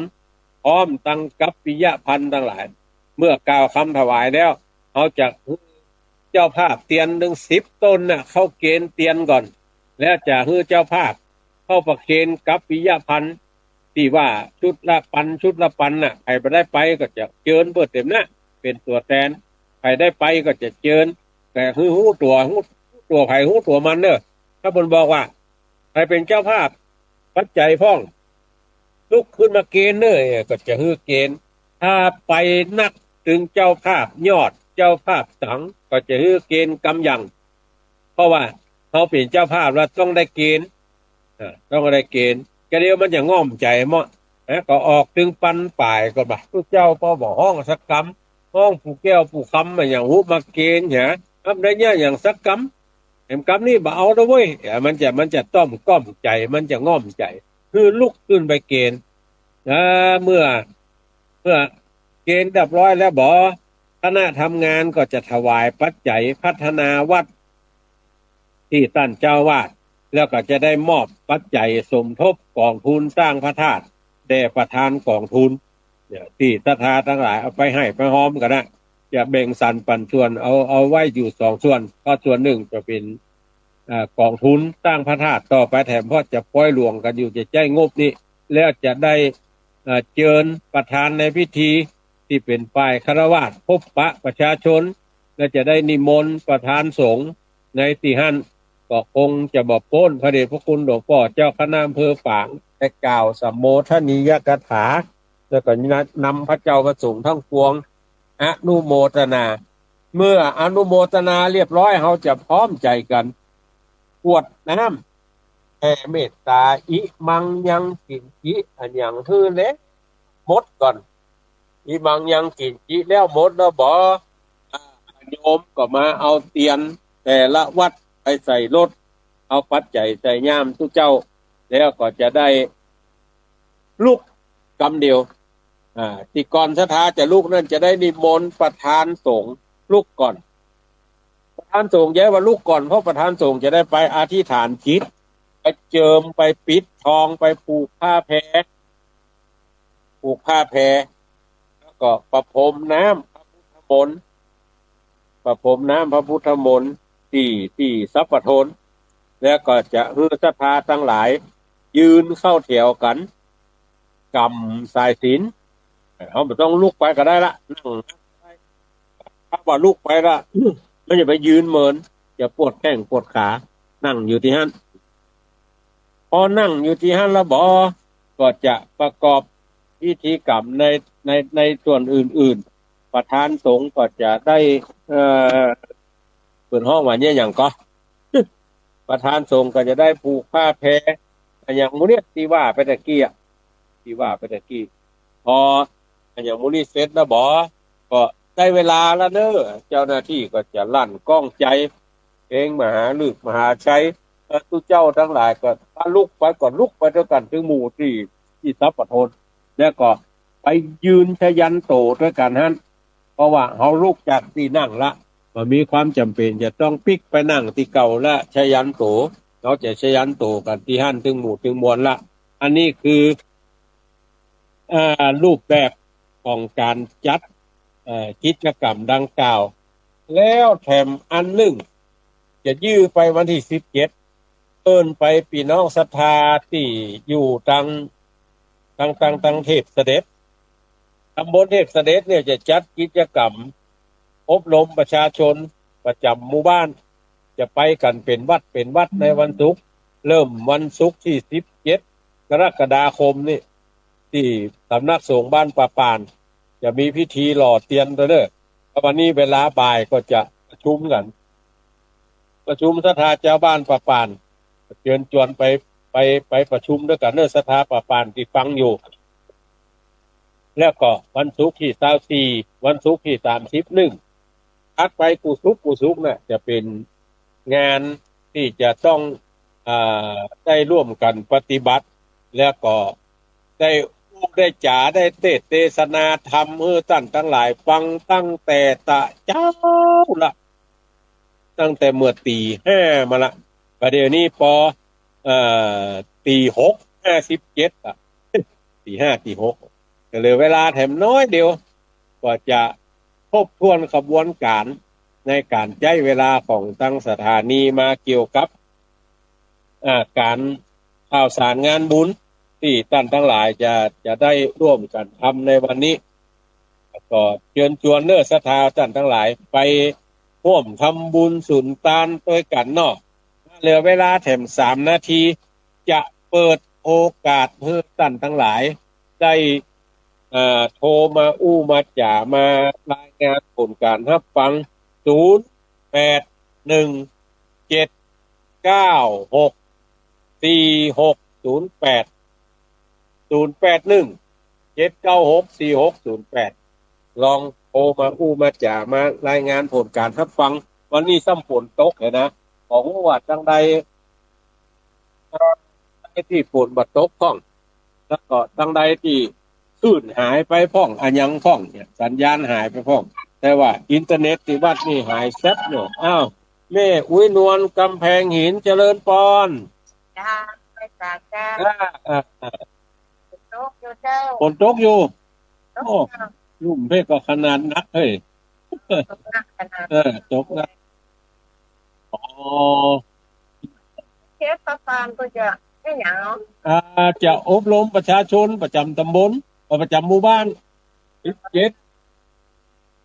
อย่างกูเตือนนะแต่จะเอาที่ประปานก่อนเวลาบ่ายโมงครึ่งเรียนรู้จักมาแล้วก็จะไปอย่างก็บ้านเปียนไปน้ำกุ้งแล้วก็เวียนกันพัดขึ้นไปทางบนพวกถ้าว่างก็ไปเนอะว่างก็ไปอยู่เจ้ายินดีเนอะคงจะได้สายเดียวท่านทั้งหลายเลยเวลามาละก็ขอนำรายการนี้จากท่านทั้งหลายฟังไปก่อนจากไปก่อนเนอะ อ่าขอความสุขสวัสดีจุงมีแก่ท่านทั้งหลายเฮ้มีอายุมั่นขวัญยืนอยู่ก้ำจูดูยังวรพุทธศาสนาเที่ยงที่ละการยืนยาวนั่นจุงจักมีเที่ยงแต่ดีๆจิ้มเตอ